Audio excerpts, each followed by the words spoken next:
call the Board of Commissioners meeting of Thursday, October 20th, 2022 to order. 9:12. Please join me with the pledge.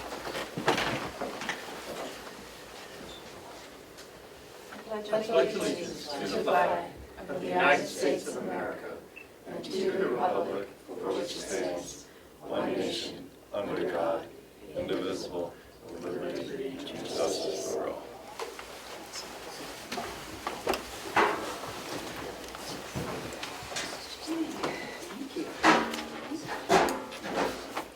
Do we have any media questions today? Oh, sure. Oh, there you are, Damon. Damon's here, Comeau Daily Sun. So apparently, the old county courthouse is named to some sort of 7 buildings to be saved by a group. It is. You're like ruining our announcement. Oh, sorry. I got right out of it. Thank you. I didn't know if you'd be announcing it or not. I'm sorry, this is the media area. What are you doing? He's the media. Sometimes I'd rather not be, but anyway. Since we're doing this first, Let's read the announcement, Yeah, do you go want ahead and make the announcement here. and then he can ask questions. to? Okay. Well, I was honored to be invited on Tuesday evening down to the New Hampshire Preservation Alliance, and we have been named as one of the 7, the Carroll County Courthouse for preservation if possible. It was a nice event. I don't know if any of you are familiar with the New Hampshire Preservation Alliance. So if you're not, I can just give you a quick thing here. I have their purpose. The New Hampshire Preservation Alliance began in 1985 as inherent New Hampshire. It was born in a response to concerns about rapid growth that was eroding the character of traditional New Hampshire communities and landscapes. Today, we help individuals and communities throughout the state to achieve their preservation goals.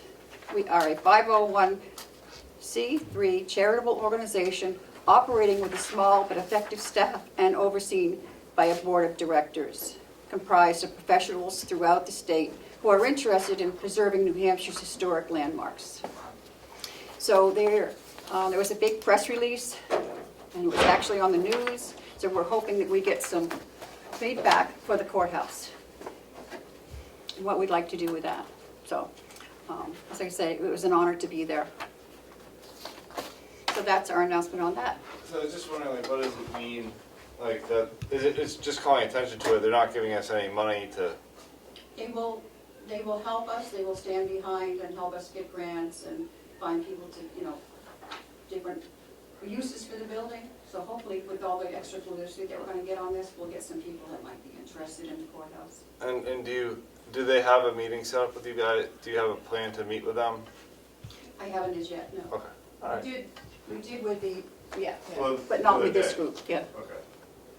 So, and that's what precipitated this. Then on another note, I had a question about, I guess, it's mostly aimed at Commissioner Plash, but there's, like, you're a consultant to a broadband committee, but are you also on that committee, or is that a different committee? There might be multiple committees on broadband at this point. There's Go ahead. there was a Carroll County Broadband Committee that was formed in 2019. That committee it had no legal existence per se. It was just a group of representatives from different towns. And then the legislature amended our statutes to create a new section 53G, RSA 53G, allowing the establishment of communications districts. And so the first step in forming a communications district is to establish a communications district planning committee, which is a municipal entity. And one has been formed in Carroll County. There are 14 member towns on that planning committee. They're interested in forming a district. They issued an RFP looking for a consultant to assist them. They sent me a copy asked me to respond, and I did. They chose me to work as their consultant on that. So I've recused myself going forward from anything having to do with the planning committee here. The county is not part of that planning committee. It's only towns that are forming the district. The county cannot be part of the district itself. I remember you were vice chair of the Carroll County Broadband Committee of some sort. That was the Carroll County Broadband Committee. That was the The first. prior one. That was the prior one, Then you're a consultant to the new committee. yeah. Okay, I just wanted to make Okay. sure. Thank you. Damon, anything else? Oh, that's it, thank you. Okay. Any public input? Seeing none. Approval of the minutes of October 13th.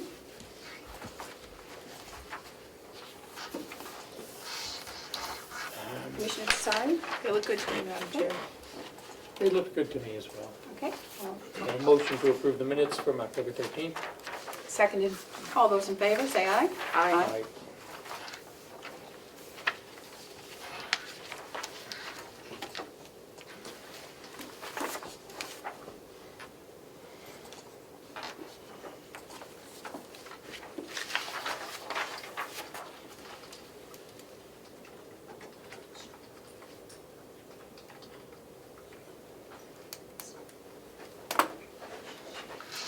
Commissioner Fletch?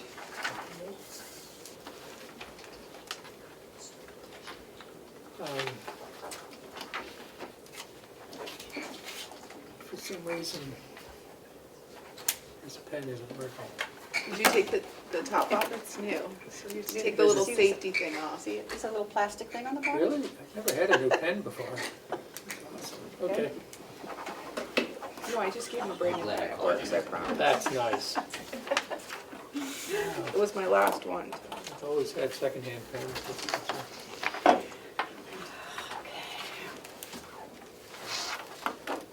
Okay, the manifest for the week of October 13, accounts payable was $194,995.08.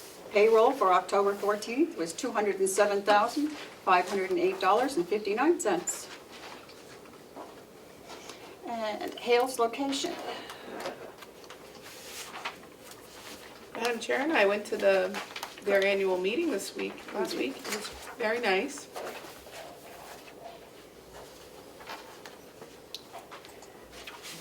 You did? Joe, would you like to say something? Go ahead. Are you at Hales? Yes.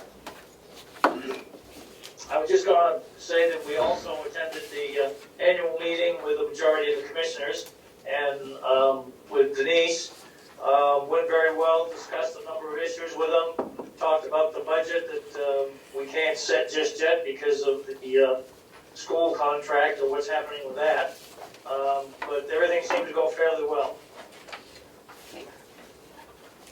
Do you have anything else for us, Joe? Not for Hales. Okay.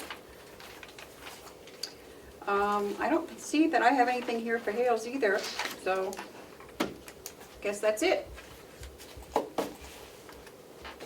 Okay. Treasurer's report. Excuse me. I talked with Bonnie briefly this morning. Everything seems to be going fine. We've just drawn another $1 million on our tank, so we're up to $8 million. She thinks that we're going to be around $10 million by year end, depending on when the revenues come in. And we're diligently working on a new TAN proposal for the $18 million. Doing some background work so that once all the approvals come in, we can move forward on it fairly quickly. Okay. Thank you, Joe. Thank you. Anything else for us? Now, if you need anything else from me, other than that, I'll be going. Nope. Okay. Thank you. Thank you. Okay, so then we'll go on to the budget presentations. I believe first up is UNH. Are they in regional appropriations? They're their own separate budget. But when you get to the regionals, there's an updated budget and the last application that we've taken in. morning. Good morning. Thank you. So that's section, what section? 4659. Yeah, for those. Go right ahead. Would you please introduce yourself to the Yeah. general public? My name is Klaus Telemark. I'm the acting county office administrator for the Carroll County Cooperative Extension, UNH Cooperative Extension, and this is my colleague Wendy Scribner, who will be the incoming county office administrator.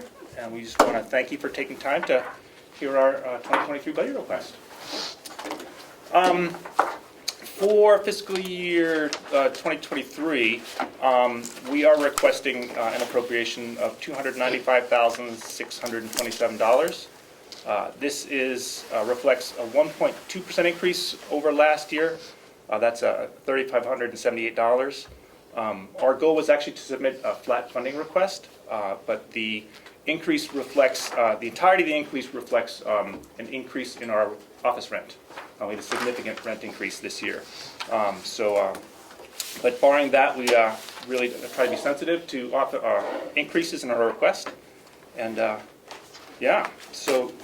we also wanted to take a little bit of time to highlight some of our program highlights for the year. As you know, we do a significant amount of programming in here. One of the biggest parts of our highlights is our volunteer efforts. A big part of our programming is to leverage the work of volunteers in the county. And in 2021, our last complete program year, we had 255 volunteers contributed over 7,000 hours of service in Carroll County, which is valued at over $200,000. That volunteer work includes our Lay Lakes monitoring program for water quality monitoring. It includes work with youth and families through our 4-H program. It includes our Coverts and Speaking of Wildlife program, and Master Gardeners and others. So again, these efforts coming back to the county are just ways that we can help improve the lives of folks here in Carroll County. A few of their youth program highlights that I would like to share. We continue to do a lot of STEM-based programming, the importance of STEM in building life skills and STEM skills. And some of those programs include, we had 44 youth in the Conway and Madison schools participate in our Sea Perch engineering program, and building underwater remotely operated vehicles. And we've done in partnership with the Portsmouth Naval Shipyard and the Center for Coastal and Ocean Mapping at UNH. We also, through a statewide 4-H grant from the Department of Agriculture, developed food systems and hydroponics and wind power curriculum, which we brought to the schools. And about 156 students from the Conway schools were able to participate that among a whole cohort of statewide students. So it was really nice to be able to bring state experts who were able to Zoom in at the end of the pandemic and come in remotely to the classes and teach this curriculum, as well as deliver curriculum kits to all these students participating in this program. And we had great response from the teachers who participated in that program in the Conway schools. I think Wendy also has some highlights from some of the natural resource programs as well. Sure. Well, I work as the Forestry and Wildlife Field Specialist and work primarily with private landowners throughout the county. This past year, I worked with about 200 landowners, provided technical assistance on sustainable forest management, forest health issues. Those have been really big over the last few years, actually. Had about 70 site visits, reaching about 110 people, about 2,500 acres of forest land in the county, and then held about 22 different workshops on all sorts of different topics. Again, forest health being a significant one. We did training for emerald ash borer treatment for tree care professionals, as well as I've worked with a couple of homeowner associations on the different lakes, looking at tree health, as well as hemlock woolly adelgid, those sorts of issues. Our food and agriculture specialist, Olivia Saunders, has worked with 31 farm businesses. She's provided direct technical assistance to them and also brought in some grant funding to help with farmer mental health, legal assistance, as well as financial management assistance. So those are some of the projects that we've been working on in natural resources. And your raise and rent, is that in the Conway office? That's in our Conway Conway office, office. yes. Yeah. guess that's to be expected with the way the heating and Yeah, electricity is going up. absolutely. Yeah, it's hard to argue. I want to add too, and I've mentioned this in fact in the year too, that for every dollar that Carroll County contributes, UNH is matching with $1.66 in statewide resources for our overall budget. So again, that's sort of a nice leverage, a nice match that comes in to match and support additional dollars from the county contributes. Commissioner Tesari, any questions? I have a couple. Yeah. Do you guys get town funding, municipal funding? Not specifically for any towns. Okay. And do you have an office at this end of the county, or just the one in Conway? Just the one at Conway right now. That's all I have. Commissioner Pledge? I just had a few questions about the distribution of the assistance you're providing through the county. How much of it is focused on, say, the southern half of the county? And are you seeing the needs in the southern half? Because your office is up in Conway. Yeah, I know there's a lot of farm and farm businesses down in this end of the county as well. yeah. So, are you seeing a lot of, are you able to provide assistance? Absolutely. Oh, yeah. Yeah. Well, As far as landowner visits, Wendy can certainly tell you from the natural resource side. Yeah, those are scattered all over the county. And again, a lot of the forest health issues have related to, with hemlock woolly adelgid around the lakes. Emerald ash borer is sort of coming through in a wave from the west to the east and to the north. So most of the assistance in those areas has been in the southern part of the county. You know, Yeah, and Olivia Saunders, our agricultural specialist, does do site visits as well, all around the county and are Yeah. available. And that's definitely part of our model, is being able to meet people where they're at, and including physical visits to their sites as well.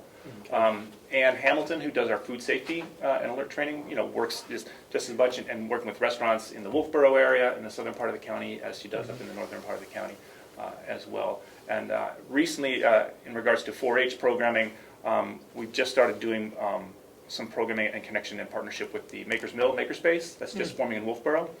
We've got a young robotics program that's getting started. We've screened a leader who's going to start that this winter.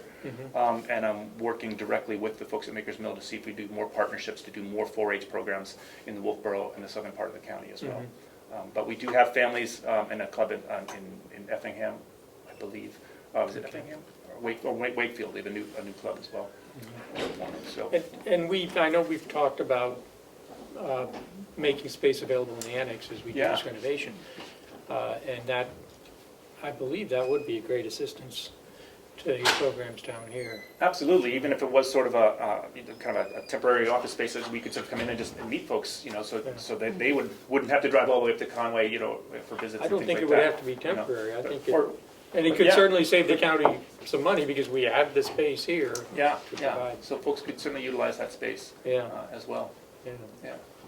And in addition to the 6 office staff that we have present in the county, there are various state specialists from elsewhere in the state who are often coming in. So for example, in agriculture, Olivia Saunders is a fruit and vegetable specialist, but if someone has questions about forage crops, she can contact our forage specialist who will come and meet directly with farmers as well. So the model that we have is we spread our specialists by expertise, around the state, but at the same time they are all available as well to come down as well. And I think that works also in the natural resource where Wendy focuses on wildlife, but if there's other forest health questions or things like that she can share in those resources. I don't know, maybe other examples as well. Yeah, our forest industry specialist is based down in Durham, and he visits and works with industry across the state. We've also, this past year, had folks from our community and economic development program down in Durham come up and provide assistance in the community of Ossipee. Yeah, that's where we are now. More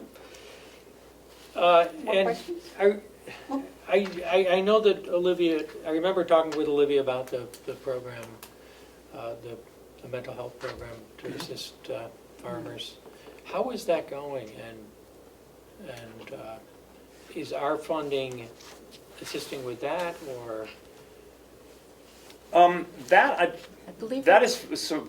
Yeah, I believe that's that there's funding available through a national grant, Okay. and a lot of the information is available online for that program. I'm not really familiar with how many people have taken advantage of it or what the specific programming is, but there are a number of people around the state that are working on that and making those resources available. Yeah, there's a $500,000 USDA grant to support that statewide. Statewide in New Hampshire. Statewide in New Hampshire, but of some of those resources, certainly available here to farmers in Carroll We County. are still an agricultural county, Absolutely. largely, so. And I think a lot of that works too, and to sort of be proactive as well, to sort of help farmers with planning, succession planning, tax Yeah. planning, and things like that. So it's not all reactive, but a lot of mental health issues are just coming for people getting stuck and falling into a hole per se. So a lot of that is proactive as well to help with business practices too. And we've got Olivia's access to statewide planning business specialists who work with farmers on their own business models, and so that to ensure they meet success as well. And one last question, if I may. You may. How much office space currently do you have in Conway? I don't know the square footage of that space. Is it around 3,000 square feet? Maybe, yeah. It's at the Grindle That Center. number Yeah, sticks in my head for some reason. yeah, That's a pretty good office, yeah. 3,000 square feet. Yeah, I'm not 100% positive. I'd have to look at it Yeah. again. It's not a number that's stuck in my brain. I think when we've looked at our needs, that was what we were Yeah. looking at, but I don't know what we actually have there. Yeah, I could certainly get back to you with. And permanents, and how much, and you have 5 people, 6 6 specialists. staff 6 staff and an administrative working out of assistant. that office? Okay. Yeah, 6, so 7 people, yep, okay. yeah. And again, due to the nature of our work, our work is all over as well. As They're you in said, and it's out, they're doing a lot of important. driving. Yeah. It's a huge county, so there's Yeah. a lot of driving back and forth. Absolutely. And we do utilize new technologies as well, being able to use Zoom, while it doesn't replace things, it oftentimes adds more flexibility and allows people to meet as well, and we're utilizing that as well to try to save cut back on travel costs as well, so we try to balance it. But it's not a replacement, but another tool that we use to help increase access. But you can't replace field visits, No, you can't. It's Yeah. it's a different thing. Exactly. Completely, yeah, Exactly. okay. Thank you very much. Is there anything else that you would like to? No, that's it. Any other questions we're happy to answer. I don't have any. Matthew? Okay. Thank you very much for joining us. Great, Thank you. Okay, so who's next? Crystal Sawyer. Crystal. Oh, Crystal. Come on up. Good to see you. Good to see you.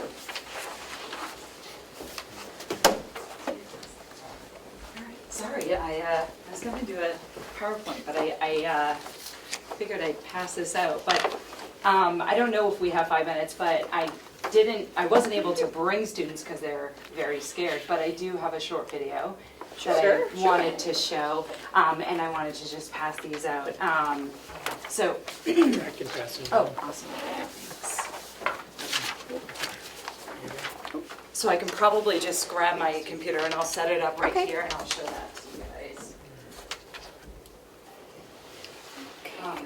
This is my first time editing a video, so I apologize. It is definitely not as good as what Ed would do, but I tried. Well, what is really? I know, We're not I gonna know, hold ourselves seriously. to Ed's standards. Since the donations rolling in. So by accident, I cut her name is Shampoo. She is an ESL student going for both her high set and her diploma. I cut her off right at the end. I apologize. She says the word diploma. And I said, I'm so sorry. So this is just 5 minutes, and then let me just get the volume going all the way. There we go. And what are the classes you're And these are just short. taking now? And what are you doing now? There we go. I do a high set program, and I just try to do diploma. Yeah. Yeah. And what do you want to accomplish? You want to do what? I would like to graduate and then have the Diploma. What Is what she made it different that you succeeded here that you couldn't succeed before in graduating? Communication. I was actually, like, with BLAC and stuff, because I wasn't really able to communicate with my teachers stuff where I was here. Okay, awesome. And would you recommend our school yeah. to other people? I mean, I keep coming back. Or more one-on-one here, or? No, yeah, way more one-on-one. Okay.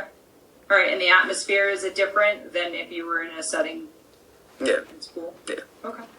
Is there anything you want to say about our school? Like what you like or what could change or what could make better? There's nothing to change. I mean, it's good as it is, so. Okay. All right, well, thanks, Jill. They don't say many words. I was struggling at normal public high schools, and I didn't think I'd be able to graduate there. Okay. So did you hear about us through other people or? Yes, Through a friend? multiple friends. I want to graduate and hopefully, like, figure out my career. Okay. Cool. Awesome. And why do you think you've been, or do you think you've been succeeding here as opposed to regular high school? I feel like I do better here because there's less stress, it's smaller groups of people, and it's kind of really just at my own pace. It's super beneficial, and at, like, normal public high schools, they couldn't, like, meet my needs. Okay. Okay, so we had explored back to our local high school for other options, and Carroll County Adult This is a guardian Education came up as an of a option for us. homeschooler. And we started here, and it's been a blessing from my perspective, because I was really concerned about where we were going to go next and how was I going to get the student educated. Mm-hmm. And what is the difference as far as meeting the needs for Teresa? What is the difference between her being in a classroom at K-12 and being here? She couldn't be in a K-12 classroom. She has a lot of anxiety, and just being with a large group of people or any group of people has been very, very challenging for her. So she would never have, we tried to get her into a classroom, was impossible because she couldn't even begin to set foot in a traditional classroom. Plus she had lost a lot of education time. So the big difference is that, and timing was everything because you were in your summer program, so there weren't a lot of students here. And she was able to come here to physically walk in this building and work one-on-one with somebody, which was just exactly what she needed. And she kind of goes on had a day in which more about that. she poked her head out, there was a couple additional students, and she had to come back out. This particular student that she is the guardian, she's the great aunt. When I had my initial meeting with the guardian and the student, she was shaking uncontrollably. I mean, it was, and that is majority of my students. So, I had said to her, would you like to step outside? Would you feel more comfortable? She said, no, it's okay. But she doesn't go anywhere else except for my school. She doesn't even leave the house. So we've been able to get her into my school, and now I expanded into the Maker's Mill, and I run cricket making classes there, and she attends them. And she loves them, and she's doing great, and a little bit at a time every day, she tries something new. So, that's just a little bit of part of our school. And I say here, thank you, commissioners, because of the ARPA money that you guys gave us last year. I really, truly appreciate it. If you go to the second page, you will see we have expanded. We start at the Maker's Mill in Wolfboro. We're running classes there. We're actually trying to get even more for the spring semester, maybe some wood shop classes. And then on here, the corrections is not listed because we don't offer public classes at the corrections, but we're doing really well there. We have a graduation coming up next week for a student in the corrections, so we're excited about that. In the annex, we started a drone class, but then it was kind of last minute. Thank you for getting us in there. And it was kind of last minute, so a couple of the students had dropped, so we have to run it in the spring. But we are all set. We're all set to run it in the spring. We have an instructor, kind of came late to us mid-September, so we're going to do that in the spring in the county annex over there. Great. So that's great. And then we're in general, Wolfboro, Ossipee, Wakefield, Conway, hope I'm not missing any, and Effingham libraries. So we're all over the place. And so we're running more classes, I have more teachers because of the funding, because of the ARPA, so thank you very much. And I went for 7 out of 8 RFAs that were put out by the state, by New Hampshire Adult Ed last year, and I was awarded 7 out of the 8. So, and a few of them I was top in the state. So I was looking for other funding last year. That was a one-time thing. That's not coming back. So we won't have any RFAs this year. So we have enough funding this year, but this is, I just wanted to give you guys the map. We hired a designer to do that. And I know you know majority of the acronyms that are going to be on this fact sheet, but in adult ed we have a lot of acronyms.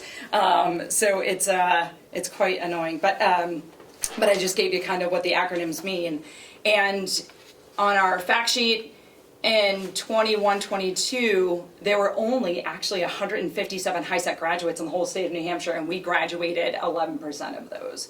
And with a small high-set program compared to national adult ed that has 574 participants.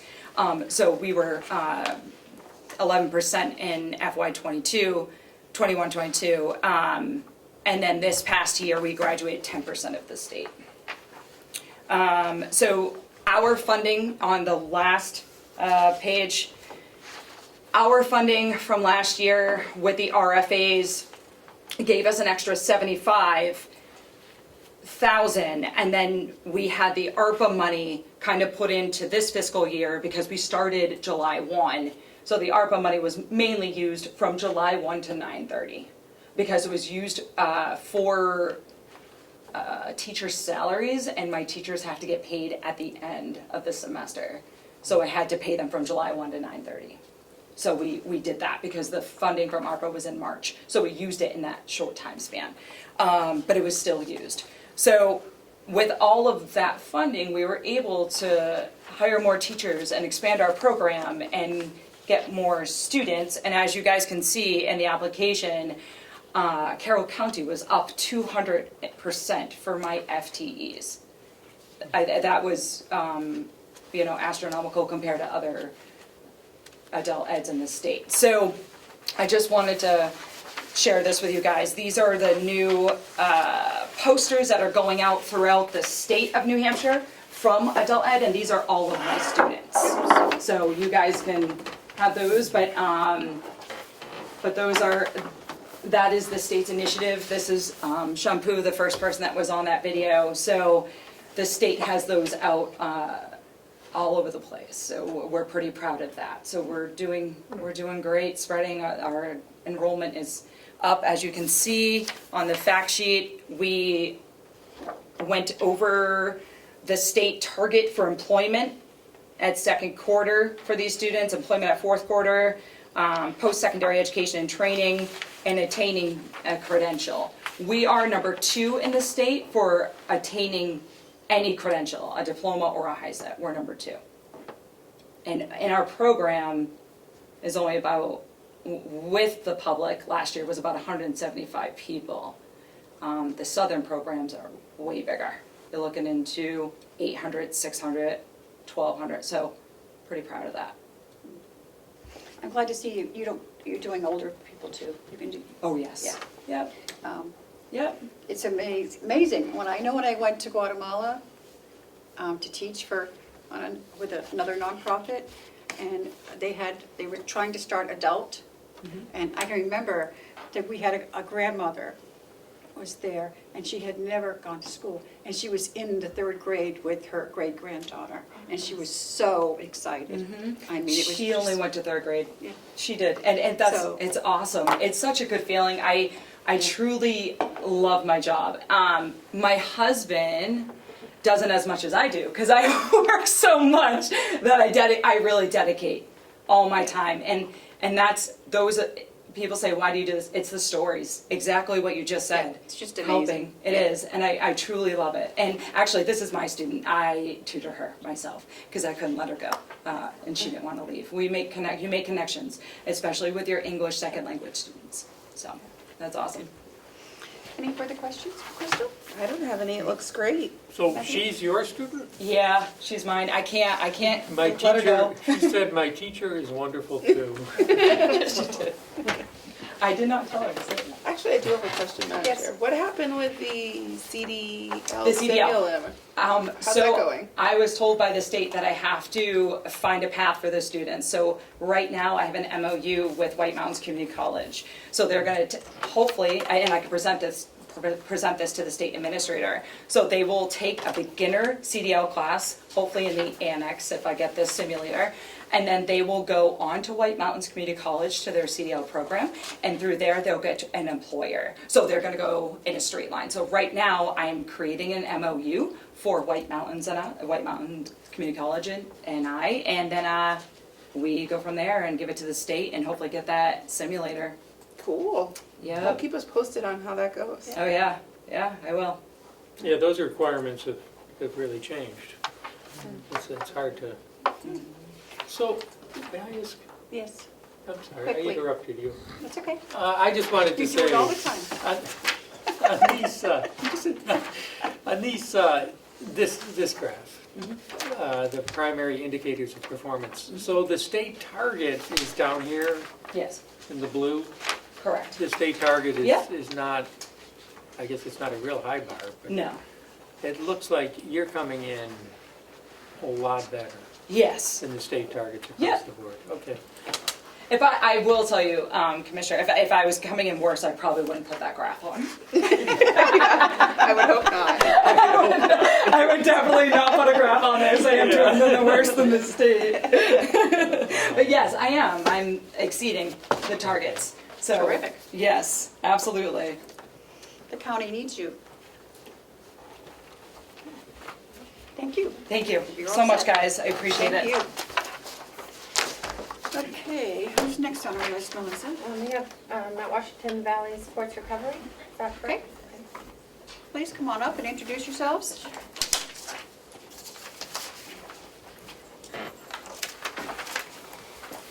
I'm Janice Spinney. I'm president and director of the board of MWV Sports Recovery. And I'm Rose Normandin, and I'm director of programs at MWV.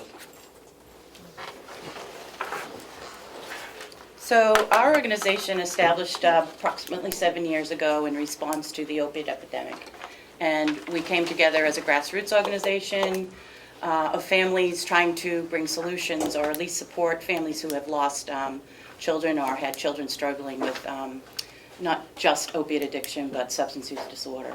Since then, we purchased a building, which was the old Echo building in Center Conway, and we now have a recovery community organization that is sponsored by the state Harbor Cares, or Harbor Homes, Harbor Care program, and we run daily programs Monday through Friday, as you can see the list of things that we do in this community, and also we have a sober living home for females. That houses 5 people right now, and we can go up to 9. We are the only organization in Carroll County that has a syringe service program, or service, it's not an exchange program, but it is a syringe service provider program. We also do Narcan, and we do lots of outreach and collaboration with most of the organizations in the community that are addressing this issue. So this year, last year we did ask for $15,000 as well, but because of constraints, we weren't able to come in front of you last year. So we were granted the standing amount that we've received over the last few years of $5,000. These last 2 years, we've been trying to develop a transitional housing unit in our complex. We have 2 Victorians in a large breezeway that's office space. One of the Victorians is empty currently, and I had applied to Housing and Urban Development to see if we could put transitional living in there. And because we don't have rapid rehousing in our community, I was not able to get funding, and for some other reasons. We're really not a housing organization. But because the majority of the people in our organization and the people who use our organization have housing issues, we thought because we can do sober living, we might be able to do transitional housing. Then we brought the town in, and the amount that it would take for us to convert that house into transitional living was exorbitant. We would need to sprinkle it, we would need to put in new septic and possibly a new well.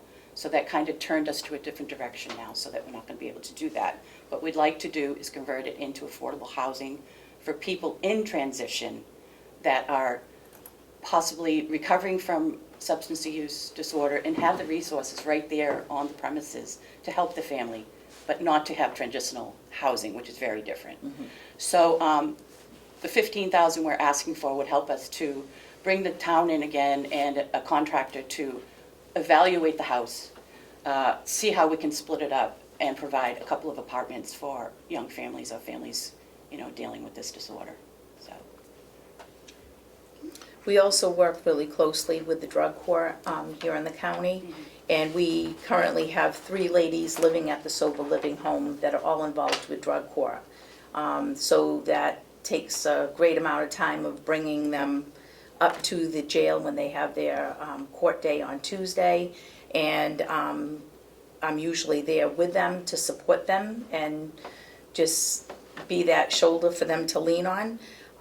So it's really, that is something that has probably been about a year and a half since we got involved with that, and I personally love it. I think it really connects the whole community together, and they're not alone. And we have one girl who will actually next Tuesday will be graduating from the program after being living at the house for a year and a half. And so she's a great story of, success. The other thing I wanted to point out too, we have 2 applications currently to come into Endeavor House, and one is from the community, is a Valley resident, and the other one's from Dover. Or Yes, actually, it's one from the county jail who will be getting released. Right. So we always decide that the people that are local to the community will get the first spot. So she more than likely would become a resident of Endeavor House. And so what happens is, like, the girls, once they finish the program, like just this particular girl graduating from drug court, she's really ready to go on her own, but there's no apartments. So this actually, the other property that's connected to us, would be a great opportunity for her to have that opportunity to move over there and be on her own, but still have the services right there close by, but not be living right at the sober house itself. So people pretty stable in their recovery, not at the beginning of their recovery, like a transitional house, that would be totally different. And there's just too many risks for that. No, and housing first is the priority for any funding with the state. You have to Absolutely. accept people whether they're using or not. So it would kind of create a problem with our conflict, for sure. So I see on your application that you also are asking municipal, is that the town of Conway? Yes, no, Conway we don't ask. We have funding from Tufton Borough, Jackson, Madison, and Tamworth. That totals $5,500. And that has been steady for the last few years. Commissioner Desari, questions?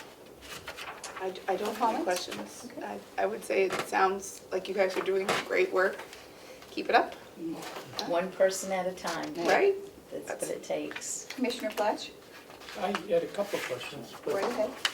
I also would make a comment. This is just one of the hugest issues we have here in the county. It's personally touched us, that's why we do what work we do. I've known just this year 3 families who lost someone to opioids. Yep. We're the lucky ones, our children are okay and alive. So, thank you for what you do. I thought you were going to say the housing project. It's also a huge issue. It's one of the huge issues. That's the That's next. a huge issue. So the transitional housing would be, it's more transitioning, what is transitional housing? Well, that's the definition of transitional housing is direct support for people for 3 months to 18 months into the community. Is this after incarceration or? No. This is in their own environment. So it's almost like a halfway house where they live in a transitional period, and then you have to house them. It's not, sober living is there, it's more independent. Yes. There's more independence. Yes. With support internally. Yes. So, okay. And do you provide counseling services too? We have peer-to-peer recovery support coaches that are certified. We also have MLADAC on the premises. Jim started. That meets with our staff once a week. Okay. And He was the prior person in the jail. That's right, he ran the trust program. He ran the trust program. Yes. For a long time. Okay. And in terms of I guess your clients that you're supporting, what towns, is that listed in the, it's all in there? Okay. Yeah, there's a Yes. makeup of everybody. The majority of the people come right from Conway and North Conway area right there. But we do pull a few in from Tamworth, Ossipee, Madison. Outliers, Madison. Madison, We have a lot of yes. people from Madison. Jackson. Yeah. Not so much from Wolfboro in Wakefield. No. Actually, no, one of our residents actually is from Wakefield. Yeah. Okay. Yep. That lives on the premises Right. in the solar home. Okay, Any thank more you. questions or comments? No? What's your total budget? It's here. isn't it? 240, yeah, Okay. Okay. 240,000, I think it was here. We're working on next year's budget right now. Not fully yet. Are you on a fiscal year? Yes. What's it run? But is it 240,000? No, are you on a Oh, calendar we're December year? to December, yeah. Okay, Yeah. okay. Thank you. Well, thank you very much Nice for to- coming. Sure. Thank Thank you. you. It has to be RSVP. Come on up, Mary. Thank you.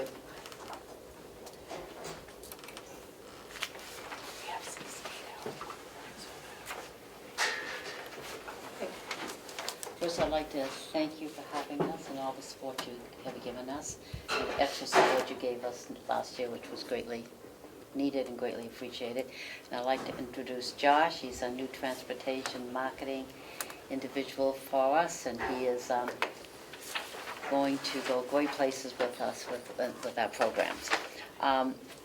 As RSVP, our main focus is, we have 433 volunteers throughout Carroll County.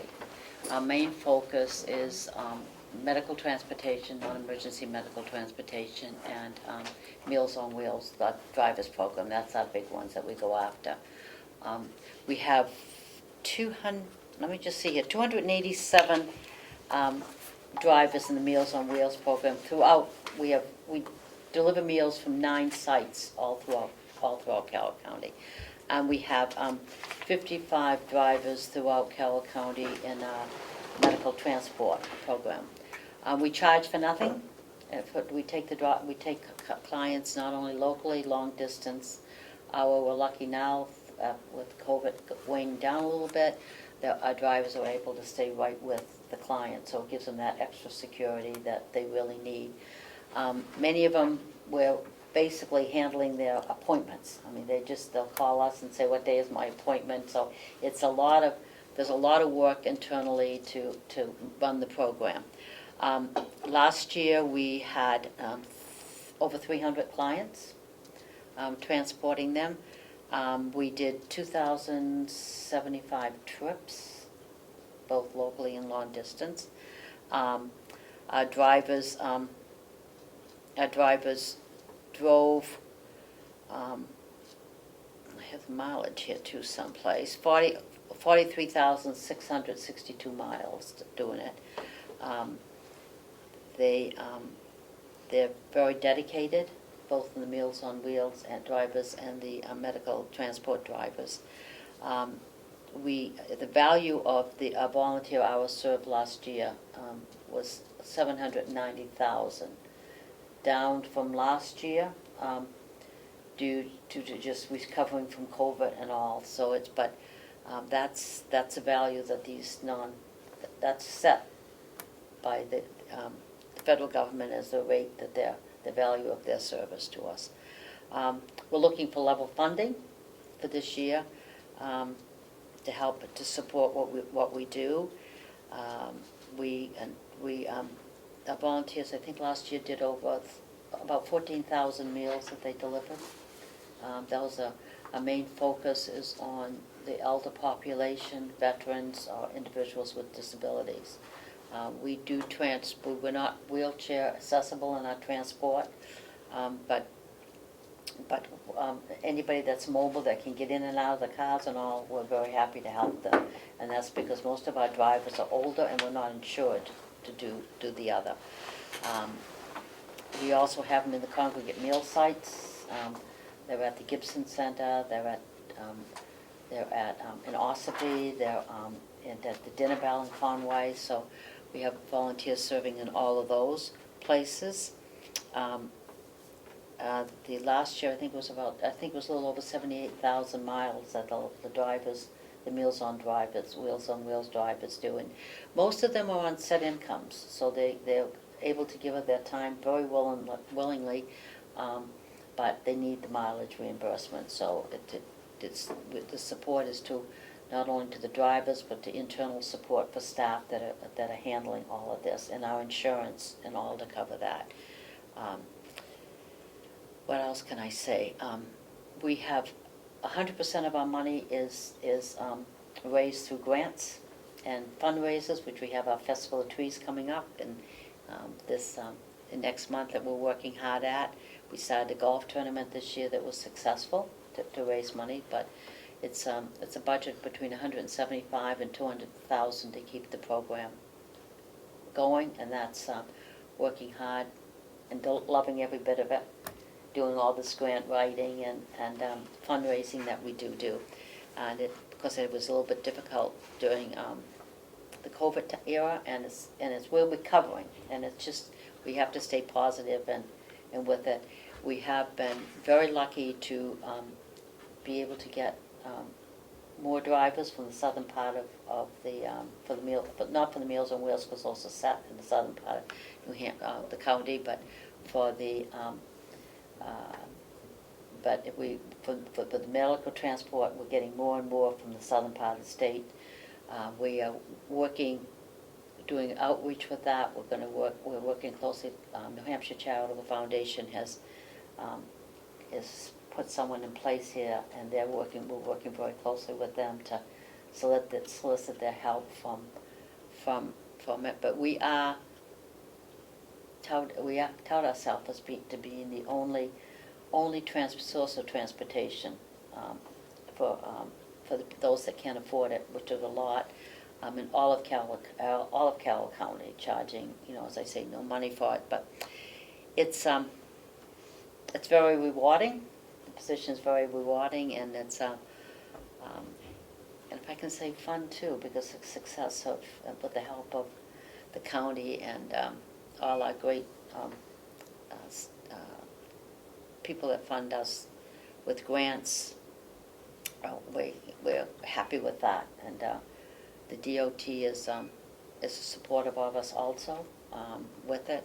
So it's I don't know what more I can say about it, but happy to be doing it, and look forward again to your support, because without it, to be honest with you, we would not be in existence.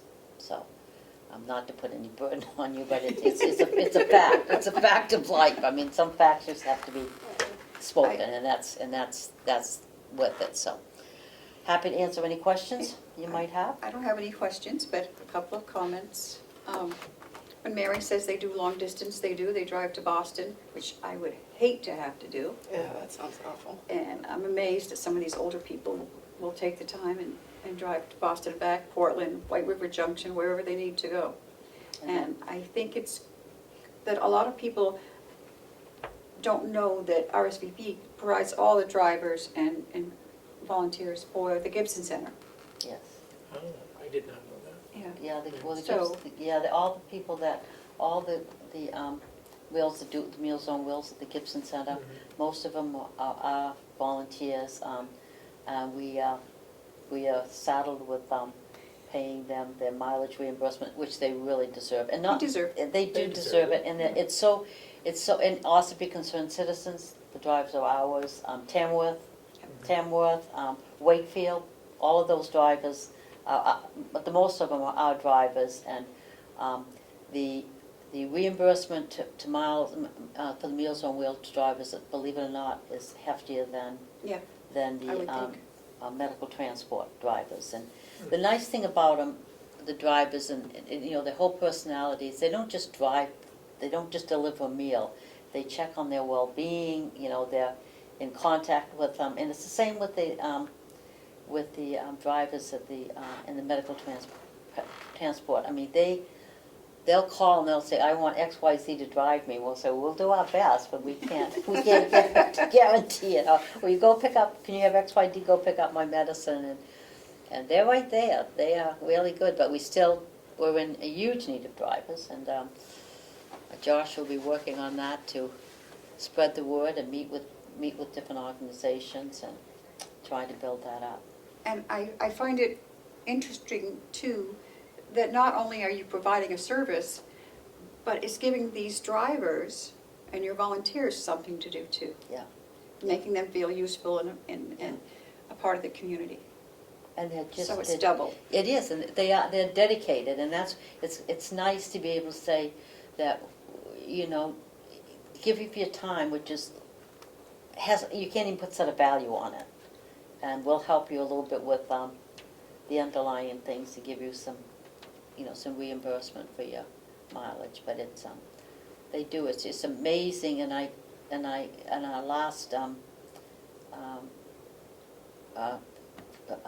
appreciation luncheon, everybody there raised, believe it or not, and they're all volunteers, they raised money to give to the Ukraine Fund, which was amazing. And we actually did our display at the Five Oak Fair this year. RSV supports Ukraine, and we got a blue ribbon, which was good. So, good for you. Yeah. So that's the fun part of it. It is, and it also is advertising what we do, and with the Festival of Trees, it's again advertising what we do and looking for support and help. And the community is very good. They're very good as far as you know, with the support they give us. So. Any questions? No, it sounds like they do great work. Commissioner Platch, any questions? No questions. Thank Okay. you for the work you do. Yes, thank you so much. Yeah. Oh, I do have a question. Okay. Are they getting more reimbursement this year? Because gas prices have gone up. Tell me about it. I would like to say I'm not coming in here level funded, but yes, we have to. We go at the rate of what they set. So yes, so it's I just made out checks, I think, for the Meals on Wheels drivers. I think it was $9,000 that they're getting this quarter. So Wow. yeah, and that's just the Meals on Wheels drivers. Then we add another 5,000 to 6,000 more for that. So yeah, we try hard to do what we can, and if our funding, you know, if we don't have the funding, we have to adjust accordingly, because we're not a heavily paid staff with it. So we try hard. Well, thank you again for coming and for everything you do. Thank you. Thanks. Thanks. Come to our festival. We will. When is it going on? It's going to be this Friday, Saturday, and Sunday after Thanksgiving, and then the following Friday and Saturday, and all the trees are packed up and go on their merry way on that Sunday. And that's at the Settlers Green, right beside Lynn Chocolates. Okay. If you love Lynn Chocolates, Who come doesn't? next door to Yeah, us. we do.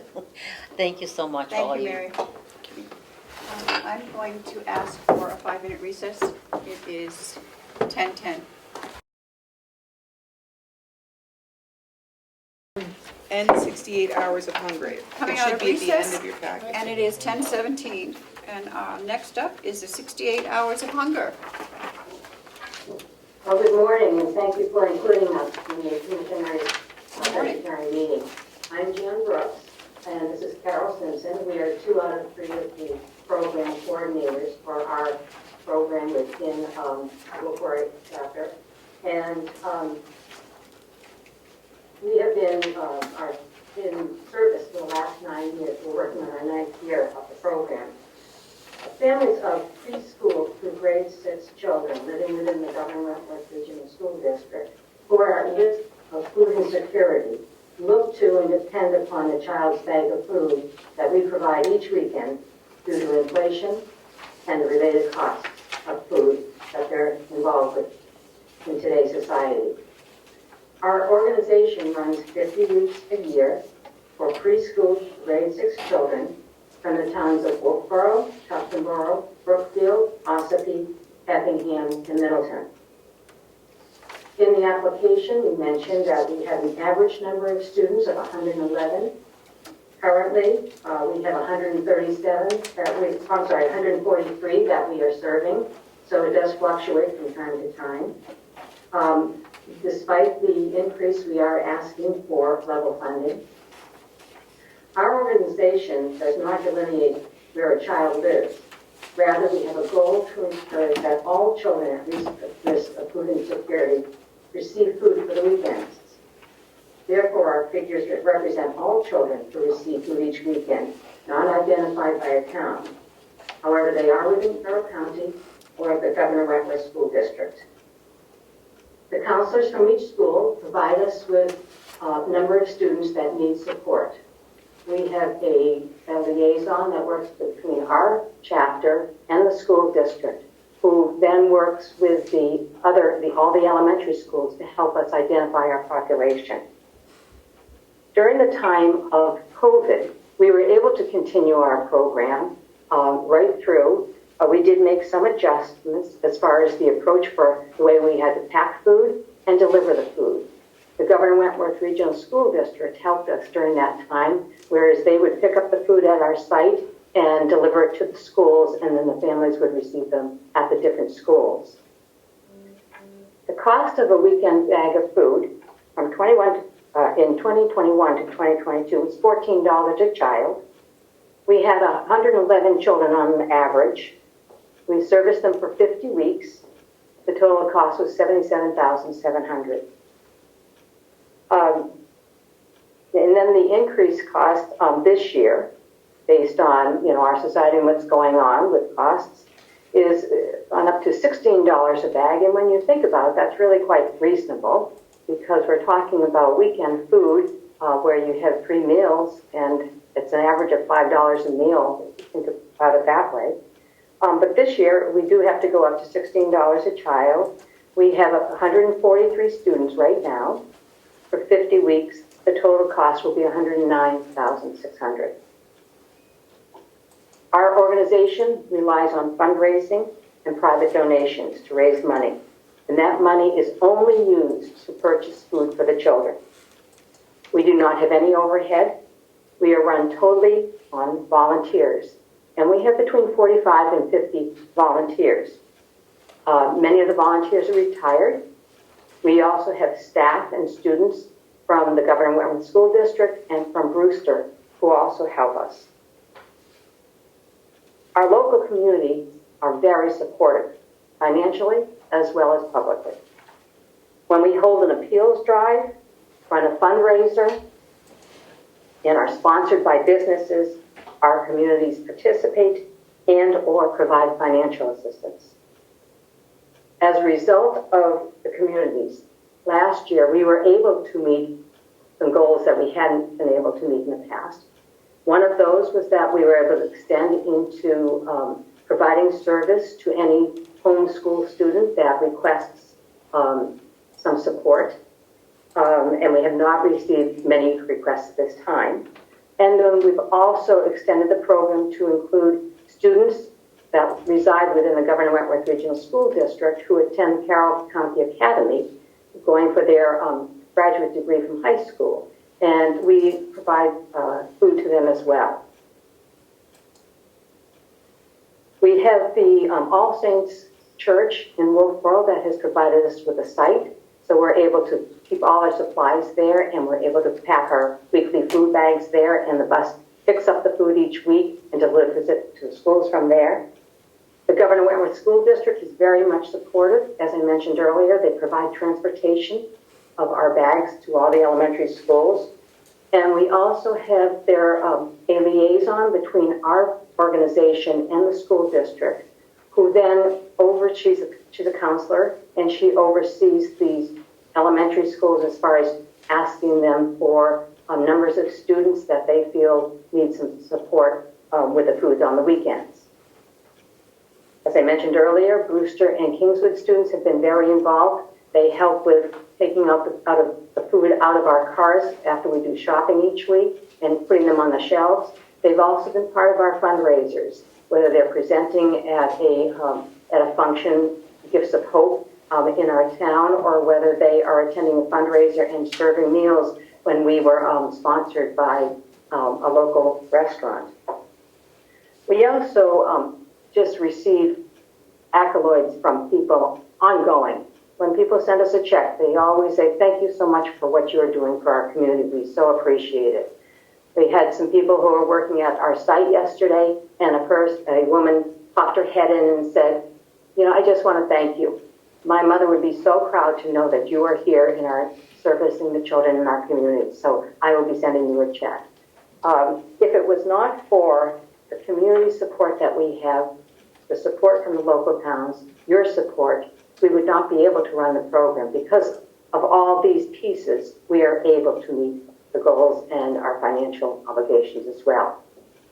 So that's a very brief overview of what we do. If there's anything that I could, or Carol and I could answer, please ask. I just wanted to say that I think that the price of $16 is very reasonable. And considering that we're really providing 7 meals, we're providing 3 evening meals, 2 lunches, 2 breakfasts, and about 5 or 6 snacks for the students throughout the weekend. Do you get food from the New Hampshire Food Bank?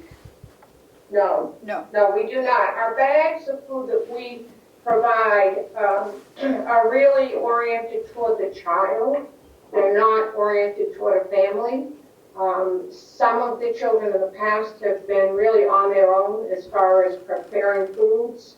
And so each bag is provided with child-sized food. So the food bank, for instance, has huge cans of tuna. So it would be one thing. Whereas we're sending home the small, more individual size items. The same thing with cereals. We're not giving big boxes of cereals, and it would be unrealistic to think that we could get all that food in a bag anyway, but we give them individual size boxes for each day. So, so the food bank really, we did investigate it, and there are only 2 or 3 items that they have that we could use, and so it's really not reasonable for us to do that. Okay. Commissioner Platts, any questions? No, I just wanted to make a comment. Yep. You guys do great work. Thank you. This is just a great organization. I'm familiar with them in Wolfboro, so, yeah. Thank you. Commissioner Tesari, questions? I don't Comments? have any questions. I would say, I would echo Commissioner Platch that it's great work. I wish that you guys weren't necessary, but I'm glad that you're there. If we could work ourselves out of what we do, we would be very, very happy. Thank you. And thank you for your time. Thank you. And I appreciate you ladies. They're great. It's been wonderful. They're a great addition to our school. I really appreciate everything you do. Thank you. Okay. And next we have Bear Camp. Come on up. Tell us who you are. And this is a new one, isn't it? We've never had you before, have we? I don't think you have had us before. Okay. Educate us. Educate you. Let me try. I'm used to working with the little ones, so. Well, we're probably worse than the little ones. Yeah, use small words. I'm the director at Bear Camp Valley School and Children's Center. Only been there a little over a year. But we are maintaining where we've been for the past year and a half since I've been there with our toddlers and preschool. We do make reference to a school age group that we have mornings and afternoons. However, we do get funding from the town of Tamworth specifically for that group. I believe it's because we're the only center around there that can provide before and after school care and get the kids to and from school. So I'm here mostly because of our little ones that we have 5 days a week, 52 weeks a year. We have 18 months through 5 years old. They come in different patterns of schedules, I guess you'd say. We have some that come full-time and some that are 3 days, some that are 2. And what we're looking for funding for is to be able to provide this service for the parents of the Lower Carroll County We have families from Tamworth and Freedom, Ossipee, Moulton Borough, Chicora, which is, I think they're considered part of Tamworth, and Effingham. And we find that a lot of our families look to us for more than just the day-to-day care of their child. We provide snacks and lunch each day for them, and along with their education. What we've found over the past year is, like I'm echoing the last ones, the cost of food has gotten ridiculously high. And although we do get some reimbursement from the federal government for what we serve, that may be $650 a month, where we're spending $400 a week just in the food costs. So we need to make up a gap. That's one gap. The cost of electricity has skyrocketed, fuel, and our concern is that we can't raise the cost to parents to make it prohibitive for them to be there. And we get in a pickle because we have some families that do receive assistance from the state, but the majority of our parents are right in that middle bracket that they are fighting to pay the different things and they're not getting the assistance. And we'd like to be able to say, we can help you, your child can come here. We may be looking at trying to provide some kind of scholarship type thing so that the difference in what a family can pay and what it actually costs for childcare can be made up within our budget. I think that kind of sums it up. It sums up the why we're asking. We need to fill a vacancy there that we aren't able to do through our parents. Commissioner Cesari, questions? How long has the center been running? I know you've only been there a year, but how long's the center been? Nancy Colville, I don't know if you know that name. I do. Yes. She started this in 1963, and it is run continuously. I just found out this week that it's been in a few different places, but I believe it was 1986 we came to the building we're in now, and have been able to provide full-day childcare, part-time preschool. There was a time when there were parents around the community, not necessarily just in that town, that were unhappy with either the school or their child wasn't getting what they should be getting from the public school. And they had multi-age classrooms that were fitting that need. It's always been a nature-based kind of program, and they've just provided an alternative education. And we like to think that as times change, we change with them, and we meet a need that the children have that maybe isn't being met elsewhere. So a long time, almost 60 years. Oh. Commissioner Platch? I don't really have any questions. Your total budget, though, is $270,000? Is that correct? 234? That's the budget that we're running with. Okay. It varies depending on what our enrollment is. Okay. So it's kind of a... Yeah, we have to... Based on what the past years? Yeah. Okay. And we have to make adjustments as necessary. Okay. No questions, no more comments? No? Okay. Well, thank you very much for coming. Thank you. Madam Chair, can I just put on the record that I'll be recusing myself when the board votes on this particular appeal. Yep. Okay. Thank you very much. And you can come visit us anytime. Anytime. We might. I think, is that our last? That's the last regional. Regional. That's here. Okay. So, okay. have? What else do we have? So I have a 10:30. request to go over a little bit, a few minutes behind. A request to go into non-public prior to discussing the jail budget, Okay, if you don't mind. we don't mind. And Okay. the superintendent's here, he's just waiting out in the hall. Okay. Crystal, did you need something else, or were you just hanging out to hear everyone else's? I was, and then if you had any questions about, I think the superintendent's gonna mention the program and some stuff, and I didn't know if you had any questions. So I was just staying here. Oh, Yeah. about how things are going over at the jail? Yep, and how we're gonna put in some new stuff in there. So I didn't know if you had any questions. Yep.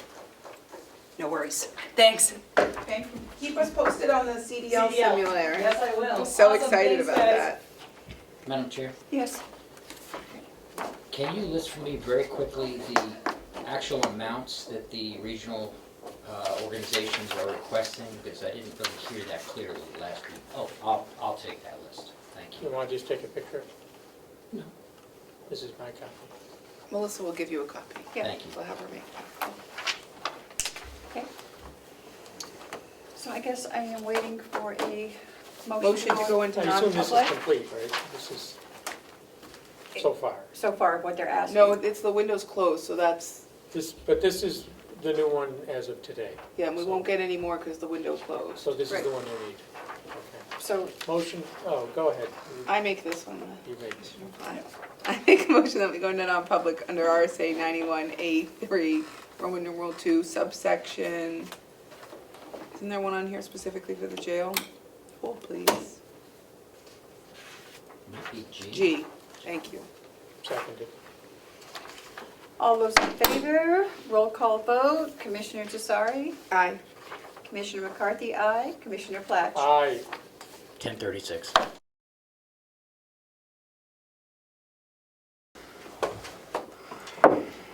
I'll await the vote to come out of non-public. Motion to come out of non-public. We didn't do anything, so we don't need to seal any minutes. Commissioner Jasari? Seconded? All those in favor say aye. Aye. Aye. 1038. And I have the corrections budget, 4230 in your binder. So take this one out. This is a new one? Or we don't have one for correction? I don't think you have one yet. Okay. Also, as a supplement, you're going to be doing the capital expenditures on the 27th, but we do have one from the superintendent if you wanted to go ahead and sign 3 of those. There you go. Could I ask a question? Is UNH included on this list? No, they have their own separate account Yeah. number. Because they're. But the conservation district is? Yes. Is that statutory as well? Good morning, Sean. How are you? Good morning, ma'am. I'm doing well. And yourself? Fine. Good. Good to hear. Okay. One day at a time, right? One day at a time. So, what do you have for us today? Well, this morning I have my proposed budget. We lot can't of- wait to hear this. Lots of new lines, lots of new items added, as you all know. So, And are you on board with all of that? yeah, I mean, I'm fine with it. Definitely,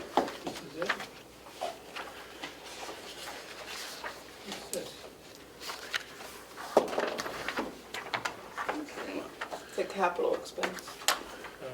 The next capital part. Where's the? I just gave it to you. That's, I believe that might be it, no? yes, that's Yeah. it. Okay. All right. So, we'll start off with the 05 line, overtime. There is an increase there. This year, we already went over. We're short-staffed. COVID is still an issue for us. Also, with the potential proposed direction we're going with earned time, I'm anticipating some more use of time there that needs coverage. But staff shortage is our big problem. Currently, is an issue. So there is a $20,000 increase in that line for this proposed line. Administration salary, this increase there for raises and cost of living and whatnot. So there is a small increase as well there. Nursing line 08, That's leaving $1. Currently, we don't have any nurses' salaries. We have the prime care contract, everything's covered through that, our medical services contract. The 09 lines is the officer salaries. It's with the proposed increases with the union negotiations and whatnot. Has that been signed yet, by the way? It has not. Okay. It has not, it has not been signed yet. Okay. So we'll see where that goes.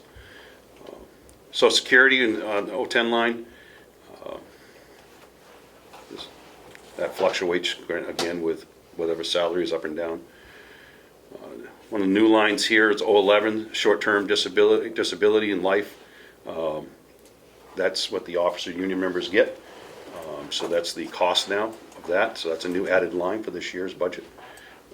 Also the next line with the medical insurance, 012.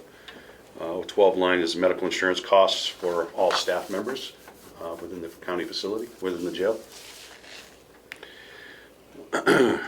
013 is retirement expense line. That did go up. Of course, salaries went up, projected, so that's based off of percentage of between either group 1 or group 2. So it's expected to go up. 014 line is a new line as well. It's workers' compensation, workman's comp, which is we have to provide by statute. So and again, that's a new line. Where was that before? That always fell under through, I believe, HR. I'm not sure who handled that. It was in special fees and services, so we've pretty much eliminated that budget altogether and dispersed it to the departments. Medical insurance was in there as well, and unemployment. Which brings us, my next line was the 015 unemployment. So that's an added line as well. Then 016 is dental insurance, with another new line that we're taking on. Dental insurance for all staff members, projected cost for the year. 017 education and training line. This is the training line for our correctional officers, and also we have to budget for union reason for staff reimbursement for any college classes. There is no increase in that. That's staying the same as last. 018 line is Medicare. Again, that line tends to go up with salaries going up. It's a percentage, federal line. Agency services, again, that's a prime care. 023 agency services. We're going to leave $1 in there to leave it open, but currently all that's covered under prime care, under the prime care contract. 024 line is legal. There's no change in that. That allows us to do any type of outside investigations, union grievances, legal compensation, stuff like that for attorney fees. The 025 line, medical services and supplies. There is an increase in that. That's the prime care contract. It's contracted for anywhere between a 3 and 5% increase. I went with the 5% number. Everything has gone up in the world. There is increased costs also to outside medical services that we still, if we get over a catastrophic, we're responsible for paying. And with everything going up, so there is a roughly a $75,000 increase in over that over last year's. Now, I did do a line transfer this year, which was approved, I believe, last week, because of some of the cost increases and unexpected, inmates going to the hospital, a few more, or medical cares or whichever. So. The 026 line, physician line, that line is just going to currently remain open with $1, and again, that's covered under our prime care contract. The 027 line, mental health. Currently, that's still being covered, whether it's our contract with Northern Human Services. Currently, that salary is still being covered under their mental health grant that continues, I believe, until 2024. But I'm leaving $20,000 in there for any other outside services that we may need. I currently don't have a mental health. We're supposed to have one employed, but currently that position is still vacant with us, and it has been since May when our employee left. But we have the contracted services, that's 3 days a week through Northern Human Services. Well, can I ask a quick question? Because we don't have it right in front of us. Do you have any idea what the budget was for the position for last year? It was the last year for the mental health, you mean? No, regular physician that we no longer have. The last year was still just $1. We left it open for $1, but the year before. Yeah. Because this was our first full year.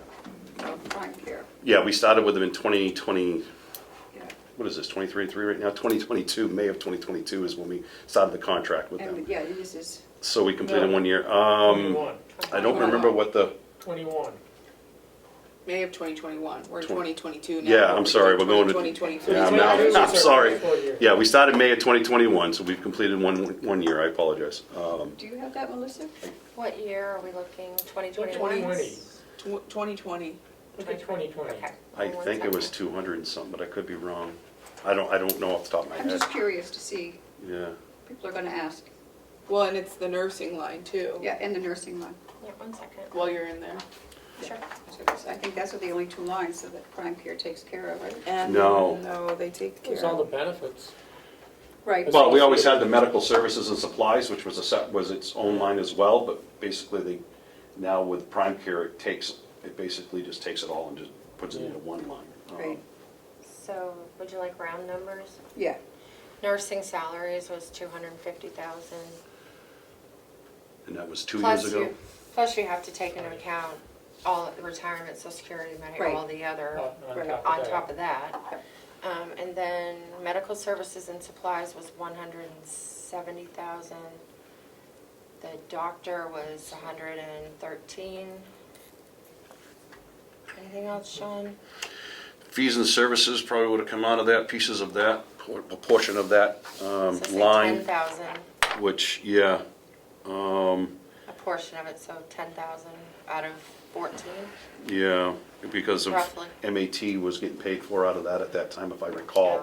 So, What about overtime? You know, So I with have That would have come out of it, because at that time, that- 550,000. yeah. that's what I But think. that would have all increased. But there was agency services when you had to bring in a nurse. yes, if we had a line for agency services, because if we were short, because the nurses worked for the county under the superintendent. Yeah. So we had to pay for all their benefits there, whatever the cost on that. So agency was 12,000. So, And, Was and the then their budget, but overtime in would have years- came out of the budgeted overtime line as well. Yeah. But you have to remember. Plus all the salaries. Yes. But you Medical also have insurance, to dental. remember, Yeah. in 2020, we were not doing enhanced MAT, and now we are. Yeah. Yep. And that would have increased. Yep.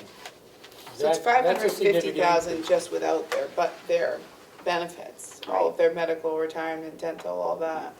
2 years And in ago. 2 years, there would have been Right. some, So- I'm assuming, then, because it was 4 positions, Yeah. there was the RN, which was a salary position, I believe. We Yeah. budgeted that person's salaries then for 72,000. So we're just about, I would say, pretty even, Yeah, without any of the headaches. without any of the headaches. Well, And all that's the other liabilities part of off it. the county The as well. liability is gone. Yeah, so no, I'm happy, but I would have those figures when you go to the delegation Okay. meeting. 'Cause I I'll- think Yeah, somebody's I'd gonna ask. get a copy of the 2021 budget and highlight everywhere where there were medical. Yeah, And figure out what your salary of your nurse, what her bennies would have been. Yeah, okay. I'll work up those numbers. yeah, I think that'll be good to have it right handy. Well, and, you know, you're a superintendent, you do incarcerate, you know, you can run a jail. I know Basically, corrections. I don't know. You know medical. corrections, you Right. don't know medical. Prime Care knows medical. I mean, they're And, basically running for- a medical service. Our agency line would have gone crazy. Oh, with COVID and everything. Oh, They're paying the agency line now, so. Yeah. I believe we're getting really good service, too. I do too. State-of-the-art medical service. You know, there's a real expertise that Prime Care brings to the job, to the table. It would be hard to have in-house. Mhm. So let me know if you need help All right. Carry on. filling stuff. Nope. Yeah. Thank you. So we just completed the mental health line, right? Yep. 027. The 028 inmate programs, that's for the high-set trust programs, all those different programs there. No change in line there. Also pays for our because now we became a in-house testing facility, state certified. So we have a high-set, tester that comes in and completes the test. So, 029 fees and services, there's normally it was 13,600. There was $25,000 added to that this year. It came from the maintenance, Bob's lines, it's now carrying over for us to purchase, to carry off, to pay off, like dumpster, HVAC, and a few things, other things that are added to that. Pest control, stuff like that, that was taken from him. So there is a $25,000 increase from there that was not expected from last year, wasn't carried before. Academy line, that's the 030 Academy line is the cost for sending officers to our county academy at $500 a pop,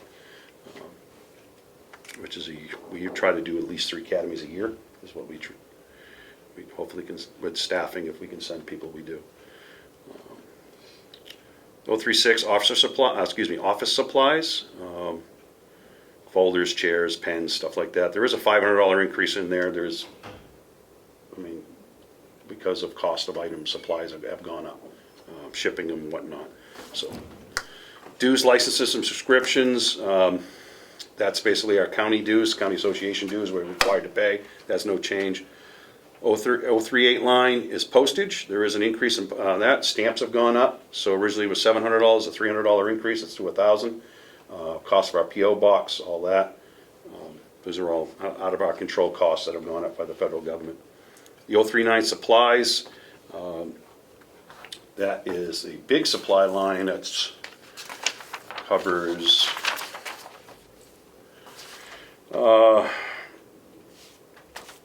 jail supplies, not limited to food supplies, but face barriers, cleaning supplies, kitchen supplies, paper supplies, trash bags, gloves, stuff like that, paper suits. There is an increase in that of $2,200. Supplies itself have gone up, supplies and demand out there in the world. So we have projected increase on that of $2,200. Chaplain, that's a contracted services, that does not change. It's an outside pastor or chaplain that comes in and provides us religious service to our inmate population. There is no change in that line. The 051 meals and service line, there is a $10,000 increase there. That's, of course, we get our meals and 3 meals a day for the inmate population from their nursing home. So there is a small increase there. Their cost of meals and stuff have gone up. The 052 uniforms, it's officer uniforms. There is a $2,000 increase in that as well, due to increase of cost from our supplier. So it's up to $12,000 from $10,000 to $12,000. The 053 clothing line for inmate population at $3,500, we left the same.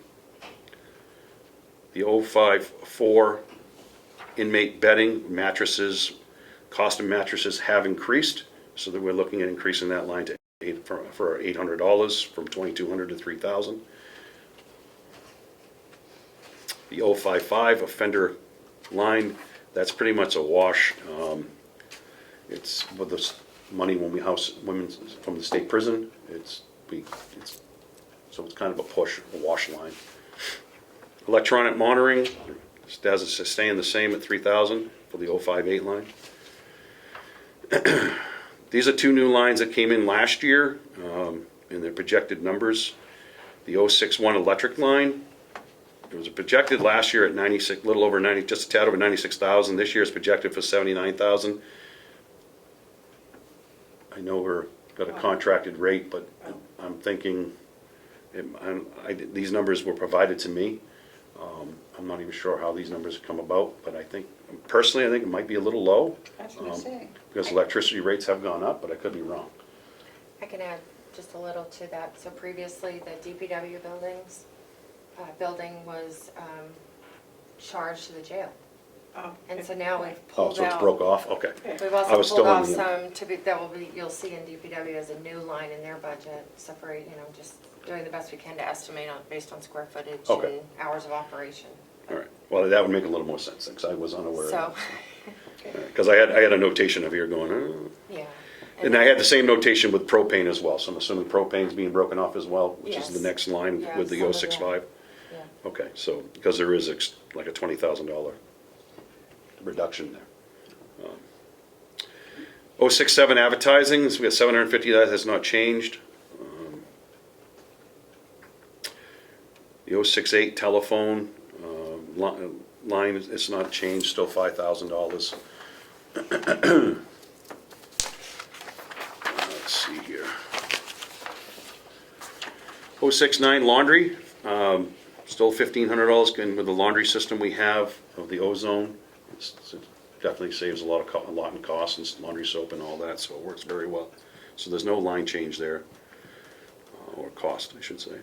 07 travel line, there is an increase we're looking at of adding $2,500. This is due to the cost of overall travel. When we have to go to conferences and whatnot, increase in hotels, maybe airfare, there's an increase there. So originally it was $3,000, we've been requesting to be increased to $5,500. So there's a $2,500 increase there. 072 vehicle lease and purchases, leaving open with $1. Currently, all our vehicles are owned. We're not leasing any of our vehicles. How many do you have? We have 5. 073 vehicle expense, we have increased that by $1,000. That's basically have like repairs and brakes and tires and whatever. We've increased that by $1,000 because increase of cost of having repairs. 067 special inmate medical, we're leaving that open with $1 just in case we have an inmate that has some major medical event that we may need to utilize a line. The 081 maintenance and building repair, there's a $200 increase in there over last year, and that was again, another item that was brought over to us from the maintenance line, currently from over here, that was brought to us by $200 projected. The 088 photocopier, $6,000, it's still the same as last, no change there. The 093 line's a new line, property liability insurance, and right now it's currently empty. The projected number just came in, and I don't know what the percentage is that's going to cost us. The numbers were just released, and it now needs to be broken up by each department. So, which is going to change my bottom percent number. It's definitely going to lower it. I just can't say how much when it's added in, based on how things are calculated out. The 095 line, firearms training and equipment, there's a $500 increase there. Ammo, range items, stuff like that is increase. So we're looking at increasing by $500. New line again for this year, 09, the 090 line, software and Department Pacific of $13,450. That's a brand new line to this budget. That's originally was controlled by the IT department, and it's now our stuff, our line. Why is that? It was reported to me for reporting of all costs that the IT department used to cover for like our training, software, Relias systems, our Morse Watchman, which is our key control security system. IT was always the one handling that and budgeting for it, but where it's actually ours, it's being brought back to us. It's actually us and want us to budget for it, is what it was, how it was reported to me. And this is a software package? This is a software package. The Relias training system is an online training system that officers utilize and can do online training, corrections-related classes and stuff like that. And it's a yearly service that it's contracted. It also, originally, it also covers because we're in the contract still until June of 2023, and then it expires, so we won't have to carry it for next year, and that is the cost for the law library. Of course, now we use the one through Securus that the inmate funds pay for, so there's no charge to the county. But we gotta wait we gotta carry it until the contract expires. But this particular package, how long? You're gonna have, I need to excuse myself for a minute. How long have we had this software? Which software? The one we're paying for here. Oh, these? As long as I've been with the facility, which has only been 2 years, and it was prior to that, Relias they've had for some time. That contract that for the law library was signed 3.5, 4 years ago. How much of the 13? How much of this is paying for that? 50? The law library. No, they're 4,500, I believe. Okay. If I recall, it's under $5,000. I think it was around $4,500 for the law library. Okay. 096 line, less lethal equipment. There is a $500 increase in there, again, due to cost of increase of supplies that like pepper spray, handcuffs, things like that. Excuse me. 097 new equipment, no line change there. $3,500, it will remain the same. And then commissary expense, the 09, that's a line that, it's a new line added to the budget, but it's not budgetary line, it's inmates' commissary funds, but it needs to be tracked and whatnot, so that's why it's on here, but it's not something that we budget or the county taxpayer is charged or makes a profit of or anything like that. It's their funds, how they purchase their commissary, soups and personal hygiene items, stuff like that, personal care items that they can through our commissary provider. So with that said, our total projected budget comes in at $5,072,410.92. Removing cost of salaries and new line items, it's reporting that it's a 6% increase over last year. However, with not having the property and liability insurance plugged in there, that number is not 100% fact until that's put in there, which would lower that 6% by, I'm guessing, at least 2%. That's just a quick guess off the top of my head. Really, the only big increase over last year is to the contract of Prime Care of the $75,000. Other than that, And the salary. and in the salaries and another $25,000 that came over from the maintenance line that goes into my fees and services to pay for our pest care and all that stuff that we weren't doing before. It was coming out of Bob's lines, I believe. Of the 5 million, do we have a breakdown of what it would be without all those new lines? Yeah, so that's number 3. That's the 6%. It's up, So we're looking at a 6% increase, really. Not, if we don't count the new lines that came from other departments. 6% taking out salaries. If you throw in salaries, it's 15.57%. If you calculate the salaries back in. Okay. So the projected actually increased cost over last year is actually $120,500 without salaries and new lines. That's how I kind of did a side scratch number. Well, the Prime Care is set by contract. Portions of a secondary contract, but I also increased a little bit there because of increased cost due to. Can I share where I'm at with this, Commissioner Platch? Just You as a certainly thought. can. Thank you. For me, 6% isn't a number we can work with. It's too high because, and I'll tell you why, because there are certain costs we're stuck with this year that are gonna go up for the countywide, propane. So we need to penny pinch everywhere else to have the money for those that we can't control. And unfortunately, people see those as like well, no one's really benefiting from it. Well, it's the cost of doing business, it's the cost of sitting in a jail that's climate controlled, and we don't have a choice. Those are gonna go up, they're out of our hands. So that number for me, number 3, the lines less your salary and everything else, that number has to come down. And we'll wait, I'm reserving judgment because you think it is gonna come down, and so if it did come down. My other question would be, you've got 5 open positions, or in your schedule. Effective tomorrow morning, 0700, I'll have 6. Oh, super, it gets better and better. And so I guess one of my questions was, do you think that you can realistically fill all 6 of those?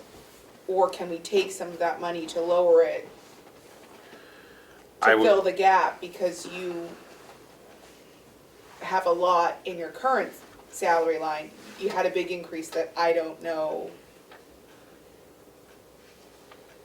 I'm just trying to find a way to think of how that line makes it through at a 15% increase. So I would prefer you go to the drawing board as the superintendent and find a way for that number to be less versus me taking out a pencil and making it less. Cutting staff, I would have to, I don't mean to cut you off, I apologize.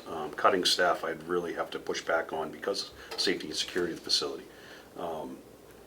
We're running short on numerous times. And having admin coming in and working, including myself and on down, wee hours at night to cover these positions. 1, 2, 3 in the morning, Christmas Eve, Christmas Day, whatever it is a continued issue. And then, of course, trying to force people to stay, whatnot, hurts morale. So you know, that'd be only my little pushback there. I fully get it. End of the day, you can say, well, cut whatever, and that's what we do. But that would just be my only statement on that. Do I intend to fill these positions the way employment's going in the world?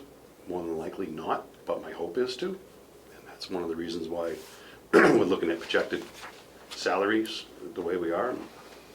You know, I haven't got an application in 3 months. Right.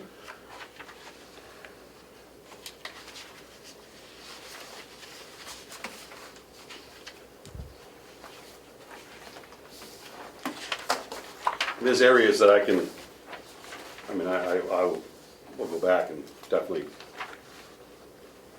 review and scratch out and, you know, nickel and dime it down. But I would prefer not take away from the staffing, the number of staff members.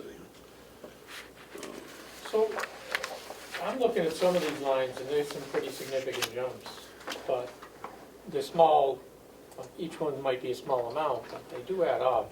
Yes, and that's where I'm saying some of those I know I can adjust. Like inmate bedding, that's a big jump.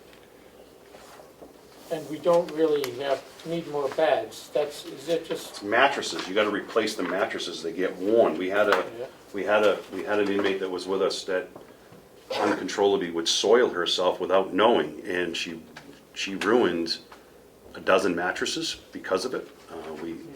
That we had to toss out because, you know, and then the increase of mattresses have gone up. I want to say at least $15 a piece. And that's, so the line is small, it's 3,000, but.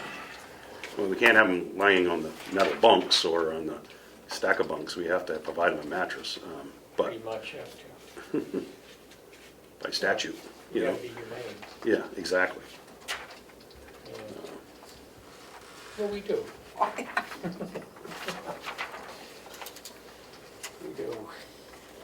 I mean, I'll take it back to the drawing board by all means and scratch it a little bit. I think that would help. Oh, no, and I have no issues with that. Madam Chair, I don't know if the math is beneficial or not, but for those 5 vacant positions, including all of the applicable expenses related to each one, it's $415,000. Which is almost equivalent to what his salary line went up. And on advice from the CFO, there's a 2-person plan budgeted for medical insurance for each of those, just as which may be a little, you know, it might be a little much, but we have, I mean, that's considering that some may take Some are it, some gonna might be not. You family. really don't know where people are gonna come in with that. Yeah. Because that would be $100,000 just in that part. So if we take those positions out, what happens if you do hire? Then we're gonna have to go for a supplemental budget. Yeah. I wasn't suggesting that we take them all out. Mhm. I was suggesting we try to look at those lines, because the reality is we want to give raises to the people who are here. But that line increase for the year is 15.57%, almost 16% increase. And then there's all the lines that go along with it. Right, and that's the problem. The minute we touch someone's salary, from what we've seen and experienced, is all those other lines go crazy. And in a year where we're gonna have increased fixed costs that we can't change, I'm just looking to be a little more conservative about a 15.57% increase on personnel lines only. So I was trying to find a way to make that number a little more digestible, and with 5 open positions, if you took 2, that would allow him to hire 3 of them. And then if he needed those other 2, like if things became great again, he could come and make a request for the 2, and we could do a supplemental budget. But the reality is he just told you he hasn't had an applicant in 3 months, so he's gonna go fill 5 of them in 1 year. So we're leaving money in that line at 16%, that's my suggestion. Is that we cut a couple of them to try to compensate. We do it for him, we're gonna do it for all of them. Well, that's what we said. But your population is pretty much stayed the same? Yeah, I mean, it always fluctuates day to day, but the average daily population is right around 57. And that's Like going back 56 and several years. change. That hasn't changed. In the last 12 months. That would be based on a 12-month Yeah. in What custody would be study. the 2 that you would eliminate, Sean, if you're forced to? If I was forced to do it, I would eliminate the 2 that we fought for last year to get into the budget. I'll just have to take those 2 out, which were basically the 11 to 11 position to try to cut back on overtime when somebody calls out sick or whatever, and then also they need to get 4 hours overtime from 7 to 11. I'd have an 11 to 11 officer, basically. And they haven't been filled? No, I haven't been able to fill them. Those were approved last year, and they were approved for funding and starting, I think it was in May, or June, rather. And, no.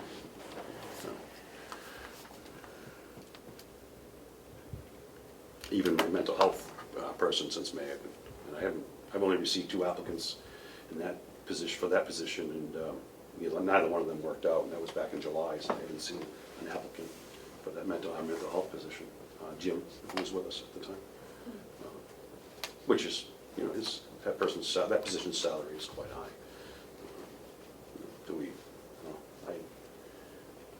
I'll go back and I'll work with numbers, I can do that. I'm just trying to be candid about where I'm at, so that 100%. you can make the cuts instead of me making the cuts, because you're the jail Yep, superintendent. no, I understand that. And I would rather you do it No, I just, than I do it. no, and I fully understand that and respect that 100%. What was our increase last year, from 21 to 22?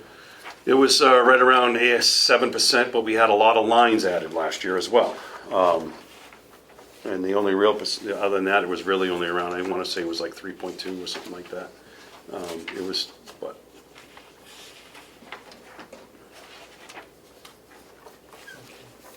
But I am, like I said, once we have that,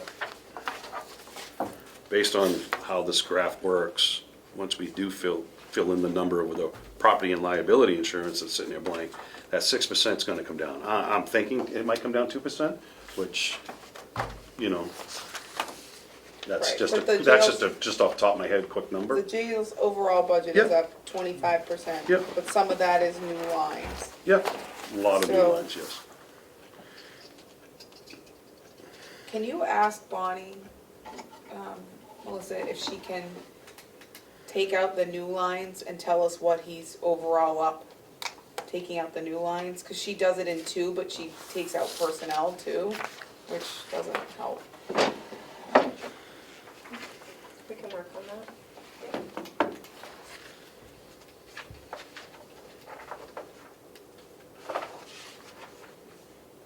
Yeah, how much of that is just the new lines? Yeah, what percent of the 25%, 0.18% that he's up is new line? Gotcha. Yep, we can add another formula there. But keeping in the personnel lines and just taking out all the new stuff? Yeah. Okay. I want, also, would it be possible to do a year-over-year percentage increase column? Just add a column showing the percentage increase one year to the next in each line. Anything is possible, right?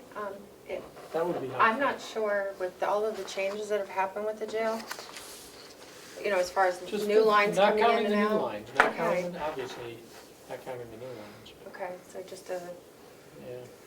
take maybe the salary line, retirement, some of the ones that have been steady over how many years? 3 years, 5 years, like, I just think year to year okay. increase, but, we've gone through a few years without significant increases in some of the lines. So, You should have all that information. So am I don't reading, have it in am front I of me. reading Formula 2 correct, that the total personnel lines for 2022 were $2,651,637, and it's increased almost an entire $1 million in 1 year. Because that to me looks, It don't look real numbers, and that's the way I. Right, so- That was what I was, there's a lot of numbers on here, even, to be perfectly blunt, the new lines in section 2 says new line items, 628, that isn't a true number. It's more than that. Because when I do the calculations, I'm like, no, that ain't making sense. And then again, the line 2023 new line items. you see what my concern is, Superintendent? That's $1 million in staffing Oh, yeah, increase there isn't that much. with 6 open positions. You're not adding positions, right? No, I'm not sure how all this calculation was worked. This is a new formula that was given to us. So I'm It's a just plug trying and to play, say, yeah. maybe let's rerun it and make sure that those numbers are in fact accurate, because I don't want to gig you and No. start making me make cuts if the formula isn't correct and the numbers aren't correct. When I went through and just off to the side and went through what we have just done for increases, just not including the salaries, not including the new line items, it's only 120,500. That's, and that's not the 25,000 that was added over to our fees and services and Medicare and short term and blah, blah, blah. It's not including any of that. I mean, medical insurance alone is 538,684. That's, the new line that's put in.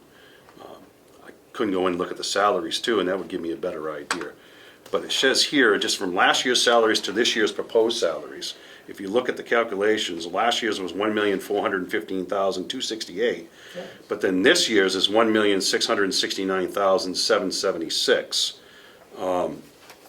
So you're looking at what, about 240,000, quick numbers.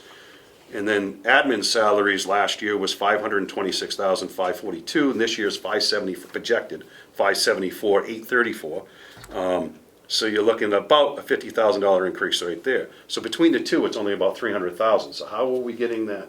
Million, that's my question, I don't. So listen, I'm not a math major, but I just look at that kind of quickly going, this isn't adding up correctly. So we'll have the CFO. Could you just have her rerun it and check it and make sure, and maybe, I'm not a math magician by any stretch of the But I'm looking at it, imagination. I'm like, man, it didn't. In fact, I think it's a law school requirement that you be bad at math, so, and if it is right, if she could, I don't need to Maybe waste some the more public's time, but explanation, maybe she yeah. could just school me on how this is this way, but for me, $1 million in salaries in 1 year, that's a pace we could never keep. And my only thought on it is, if I can just add this, is she's calculating in all the new lines, the short term, the medical insurance, the workers' compensation, the unemployment, and the dental costs into that. Because, like I said, medical insurance alone is just shy of 539,000. So if you add in the other stuff, But that's a new. That's all new. That's a new line to not an you. increase. So that's that not one- really the salary either, though. It's This Well, is it what's is part of their yeah, salary. it is, but It is part of their salary, but it was in someone else's budget somewhere else, so Yeah. it's not a completely, true it number. was in like the HR budget or something last year, So maybe I can help a little, the personnel line items for fiscal year '22, when you select it in the spreadsheet, it only highlights it highlights all of them, and a lot of those were nothing last year. Short-term disability, all those. When you highlight the fiscal year '23 personnel line items, it has all the old ones, all the new ones, everything. So it's giving you the cost of personnel in 2022, the cost of personnel in 2023 is a subtotal of $1 million increase. However, when you subtract from that the new line items in 2023, personnel items, you take away the 628,000, you're left with an actual increase in personnel costs of $412,000, which if you figure in the $240 for the union contract, and you figure in $100,000 in retirement and some in the administrative, you're at that $400,000 number. Does that make sense? it does, and Okay.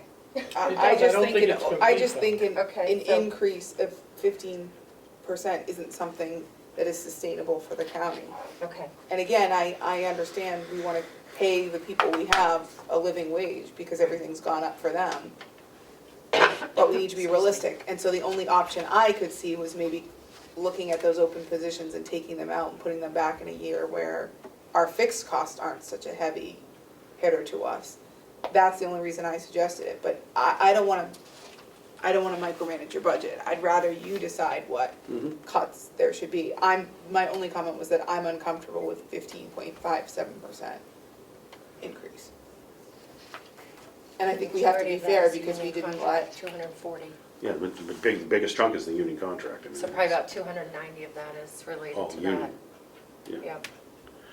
So, no, I will go back to the drawing board and make some scratches and adjustments. And just, like I said, my only piece about cutting staff is safety and security of the facility. I just want to put that out there.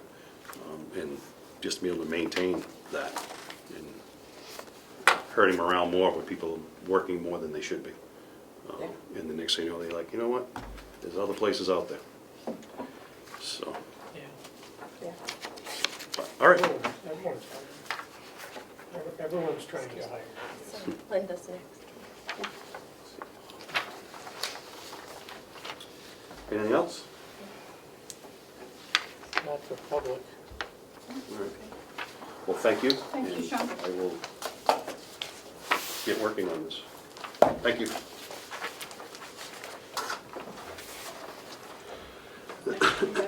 Linda?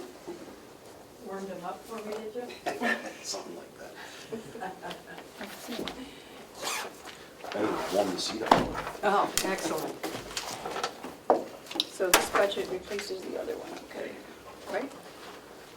These new ones, do we have these in the book already? I don't think you have HR in your book yet. Okay. Okay. Good morning, Linda. Hello, how are you folks today? Fine. Okay. Yes, HR. Here, please.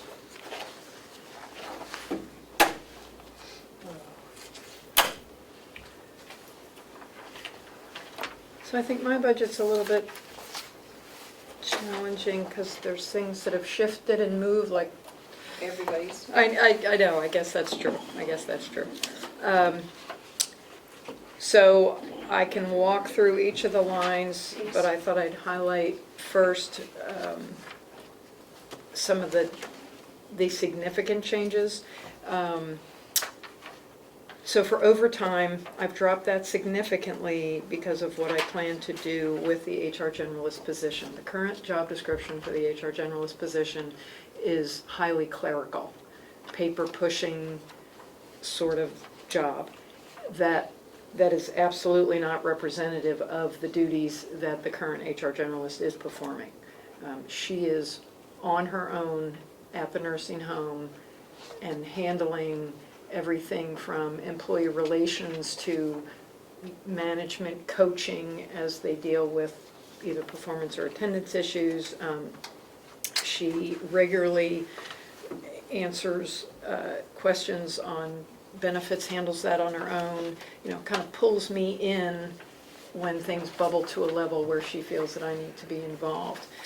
So she is definitely acting with more independent judgment and discretion than is indicated in the previous description. So I have written a new description, and I'd be happy to pass that to you folks as well. And so I plan to adjust the salary for that position because of the new responsibilities, or the recognition of the responsibilities is a better way to put it. Madam Chair, may I ask you a question? Yeah. Does that person only work at the nursing home? Yes, unless I'm out and then she's my backup. Okay. But yes, she is primarily serving the 200 over there. But she's budgeted within your budget, Correct. Not the nursing home budget? Correct. Yes, so I absorb all her costs. So that's the other thing is, so last year, when I started, effective April the 1st, the payroll coordinator was moved into my budget. So for last year, the first quarter of the year, the payroll coordinator's budget and salary was in finance. And effective April the 1st of this current year, she's part of my salary, or my my salary line. And so that will continue. So that's also a little bit of a change from last year. And then, of course, the associated disability insurance, retirement, unemployment, Medicare, all of that sort of thing is included. I did drop education and conference schedules because a couple of things. There are a significant number of excellent online training tools that are significantly less expensive, and I think they're going to be a good way to go. Also, the HR generalist just received her HR certification from UNH, so she's had quite a bit of training recently, so I don't see tons and tons of money that we need to spend there. I also dropped recruitment and retention a little bit. We didn't use much of the budget this year, but I do plan to be a little bit more aggressive with it to help boost morale and to keep folks on board here. We didn't use quite as much as we planned for criminal background checks. Those are all $25 a pop. And so we didn't use as many of those. I don't see us using that much, so again, I've dropped that budget line item. The office supply budget, the overage occurred before I arrived, and apparently we absorbed the cost of a purchase for Mountain View. They did some marketing, they purchased a bunch of Mountain View pens, is my understanding, and I guess there was thought to be some budget left in my budget, and so MVC was given permission to use that budget. So that's why the overage, but that's also why I still think we only need $1,000 to cover our office supplies and whatnot. So thanks to your graciousness of allowing us to purchase the HRIS system, we're going to see a savings in our advertising because we are able to use the Indeed recruiting tool as a customer of Civics HR. So we're no longer going to have to pay the exorbitant amounts of money that we've been paying this year to Indeed because we come under the umbrella of Civics HR, and it's part of what our annual fee and whatnot goes to them. So I've dropped that number significantly. And the other nice thing with the HRIS is they have other recruiting tools available through them as well. So we're going to be able to use those, and that will be included. Travel I upped a little bit because of the cost, the mileage dollar figure keeps going, the number the Fed gives us keeps eking up, and so I wanted to be aware of that and not end up behind the curve there. I do plan for us to be attending the county conferences next year, and so there's going to be travel involved in that. And then my software specific is rather hefty. As you can see, the two line items there are the HRIS software, which is the 3 modules, and that's $12,700. And then it was realized that the payroll software should roll under my budget, and that's an even $60,000, which was a rather painful addition, but got to pay our folks, so yeah, so there we are. And then I worked with Melissa and Bonnie to work the magic to make the numbers do their thing, because not my wheelhouse. So excluding the new items, the good news is I actually don't have an increase in my budget. Except salary. Right. Like I said, I feel like it's a shell game. We're shifting and moving and whatnot. What, I'm sorry, you might have said this, but I was too busy in sticker shock over the numbers. What is the proposed increase for the HR generalist? It works out to be, it is a 6%.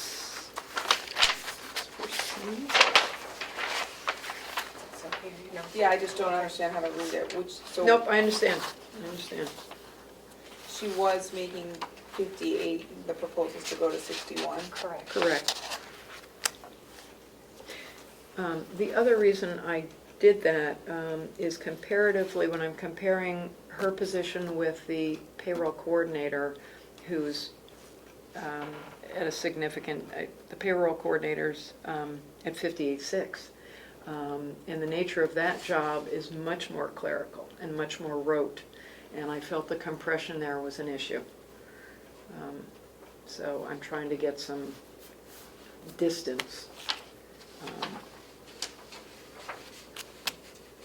So for that increase, I'm only suggesting a 1% increase there, because in my surveying, I don't want to not give increases, but in the surveying there, the 58.6 for the payroll coordinator is generous and over what many, many organizations pay for that position.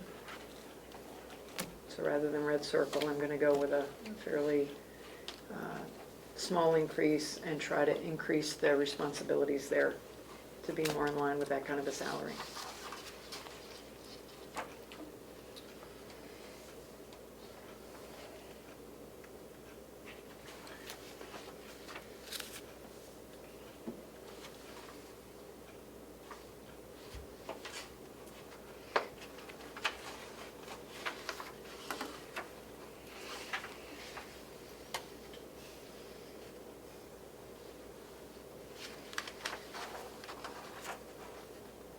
So you don't really have an actual, except for the salary increase in anything, if you take out all the new stuff.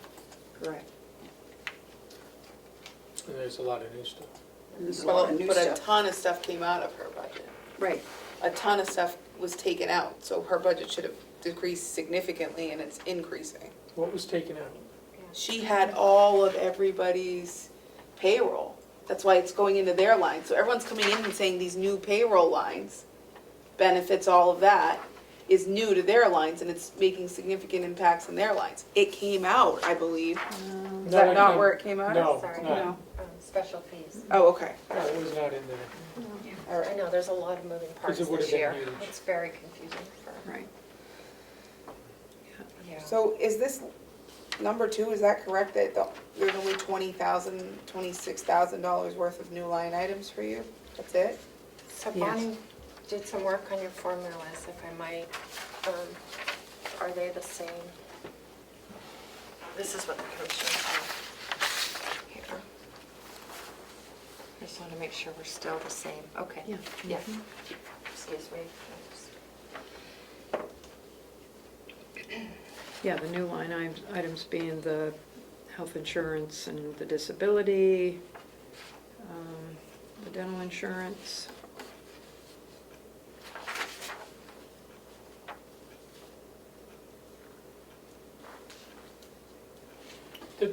I would think the big difference is the payroll was not part of your budget before. It was part of Correct. finance. That's correct. I don't know where it was, but it was not I in, think it was finance. it might have been in finance, but it was not in. So is that 26,000, or is there, should that number actually be higher, that new line items? Which one? It should be higher, because there's the payroll software, and there's the payroll personnel. Well, technically, it's not a new line item. She's bumped up a line item that was already there. So you're right, this is probably not an accurate, So can we rework the formula Sure. to be accurate to what is really new for you? Because it's showing, Sure, so my we issue is should it's showing you as a probably- 20% increase in salaries It's alone. not. It wasn't, that gives off the impression that you gave out 20% worth of raises, but your salary bumps are very minimal, in my opinion. So I don't Right. understand how it's coming out at 20%, but if you didn't have Ruby last year and you do, that's gonna make that number look like 20% when it should really be more like 6 or 7. So I will also check there was a line item transfer when this happened, that Bonnie had brought forward to do this. So I just want to make sure, I don't have access to it right now, but the 2022 revised salary line is at 162,638. I just want to make sure that It would have includes been less, because the this payroll happened mid-year. coordinator. Right. I want to make sure the line item transfer is included in that, so that would probably help. So can we redo that number? Yeah, and instead of, or maybe add, instead of, because it's, again, technically not a new line item, but it is new, it's new something, and so yes, we should probably peel that The out. difference is payroll was transferred mid-year, and so it was how many months? When was it transferred? April 1st, so it's actually the last So 3 now we're quarters of the getting a year. full year payroll as opposed to, Well, but I didn't, 8 no, this months. is the first year, pay, the checkmate costs are in my budget. but that's the software. Correct.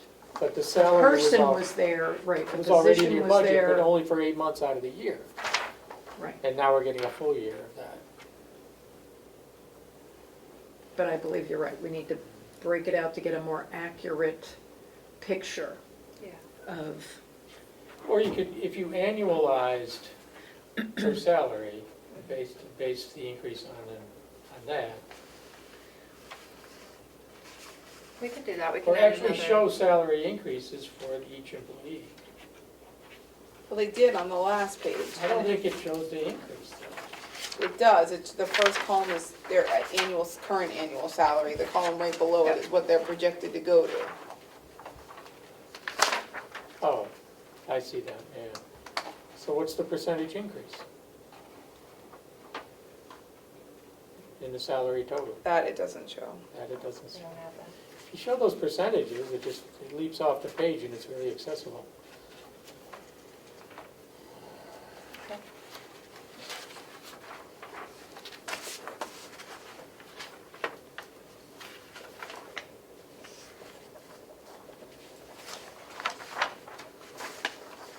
all right, so my action items are to break out some things here and show percentages on the personnel schedule. And the reason why, Linda, is because we didn't, as a board, set a limit, but we had asked everyone to try to come in at only 3% increases. Sure. Because we have costs that we can't control, Sure, like fuel, propane. Yep, So absent those fixed costs that the county has no control over, that are going up. Right, the ones we can play with, we need to play with. So we were Yeah. asking everybody to, and personnel numbers, you know, we haven't set a limit yet, so we haven't voted on this, so I don't know how it's gonna come out, Right. but instead of me going, that number's too high, Linda needs to make cuts, I'd rather the department heads make them. Sure. And try to tell us where they think that they can cut versus is us having to do it, but for some reason, a 20% increase in your salary doesn't seem right No, it's based on not. this. I mean, I based know on when the I crunch raises. the numbers, I It's mean, not a that's. 20% increase. I mean, you It can, is according to the formula. yeah, it's just wrong, because I'm looking at the numbers right now, it's not 20%. Yeah, because, yeah, again, being a math wizard, or I guess a math major is what we said.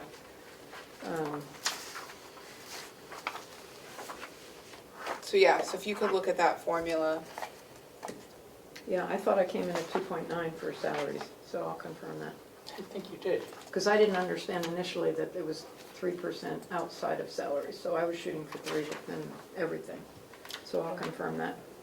Just looking at the numbers, the salary numbers, it's looking like 3%. but I just want to evaluate everyone evenly. Oh, yeah. I don't want to, Yes. I don't, Yeah, I'm, we need to.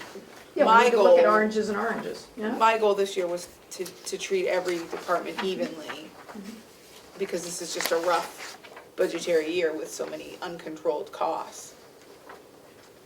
Okay. Other questions or comments? I know you guys are on a schedule. I get the county attorney. Thank you, Linda. Sure. Are you doing awards today? Yeah, 12:15. Oh, good.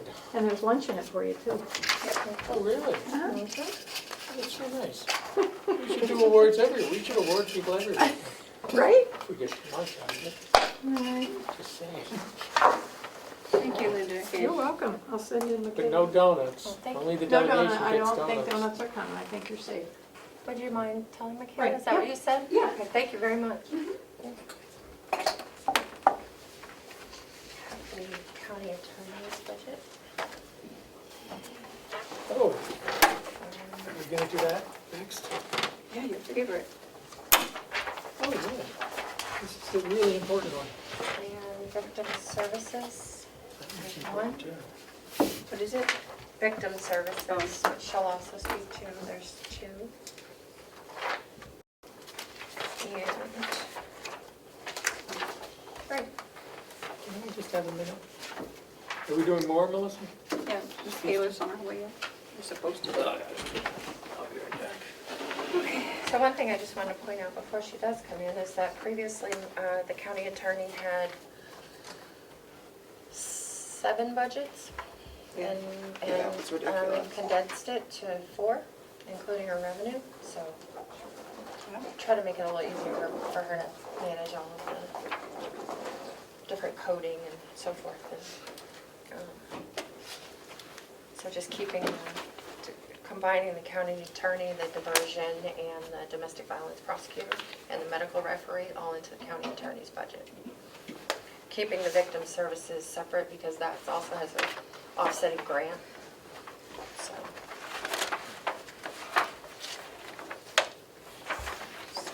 aware.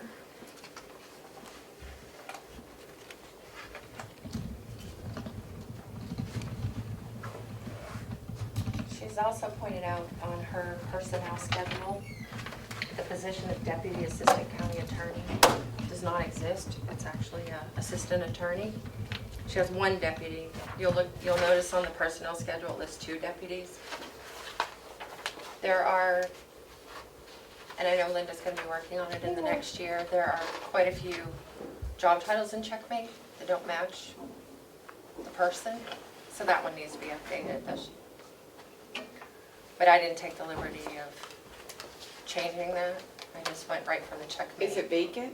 No, there's someone working in it, but they're just incorrectly, their title's incorrect in Checkmate, that's all.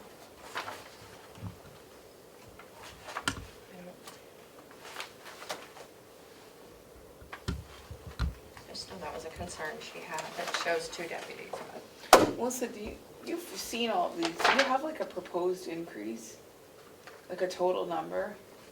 How we're doing so far? Yeah, like if we just keep saying yes to all of these things, what's the? Oh, you're not voting on anything yet, right? I know, So but as like- you've been reviewing them, we've been adding them to cover sheet that shows 2022 and 2023, so there's going to be a running tally after today. I haven't given it to you yet because the big ones are now coming. I didn't do it last week. Yeah.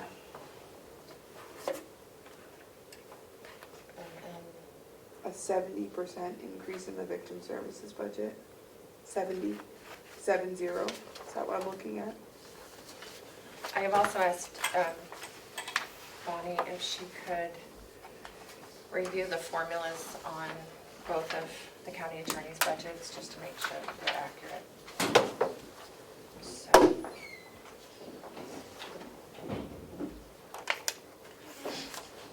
Sorry. No, you're good. I make copies, huh? Yeah. So I get everybody hungry? That's great. Thanks. Should have brought the candy dish. I have candy next door. I know, here. Let me see if I can Cereal get you bar. guys a good copy of everything. I know, Melissa, I should have given it to you. That's okay. Can I help? No, because it's a mess. I don't know what I did. So, one of these. Is this a complete for each one of them? Yeah, and then I'm going to, I've got another packet of information that I've made of myself, so.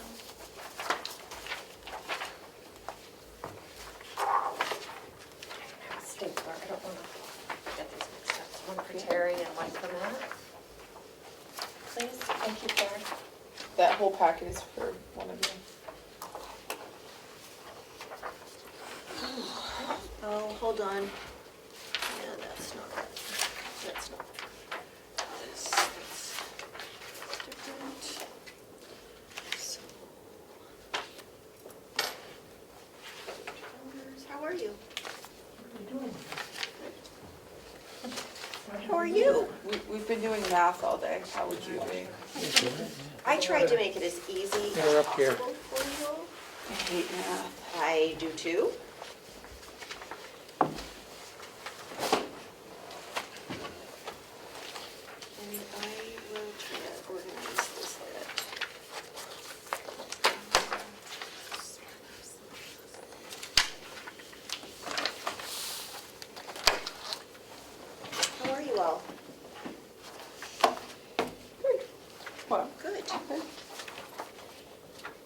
hungry.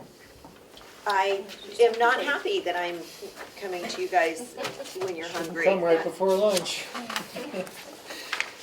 I know you guys aren't gonna vote on this today, so can I give you the bigger packet later? I'm going to talk about it, but I will email you the bigger packet since I was trying to make copies at the last minute. And don't worry about it. Thank you. So.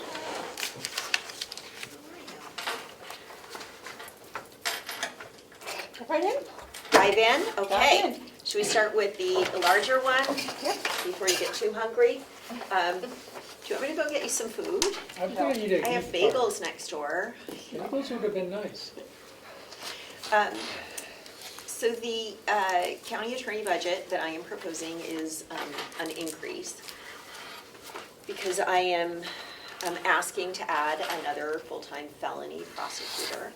We have not added a full-time felony prosecutor since May of 2017 when we added Keith Blair. I recognize that we did add a domestic violence prosecutor. That was not to help with the workload that we had. That actually took on additional work, which was all of the misdemeanor domestic violence cases. And that has been, I know, a godsend to a lot of the smaller departments, particularly where many of our departments are shorthanded right now, so that has been really helpful to them. But our felony caseload, as you can look at the relevant statistical summary that I attached to the letter, shows that we are experiencing an unprecedented backlog right now.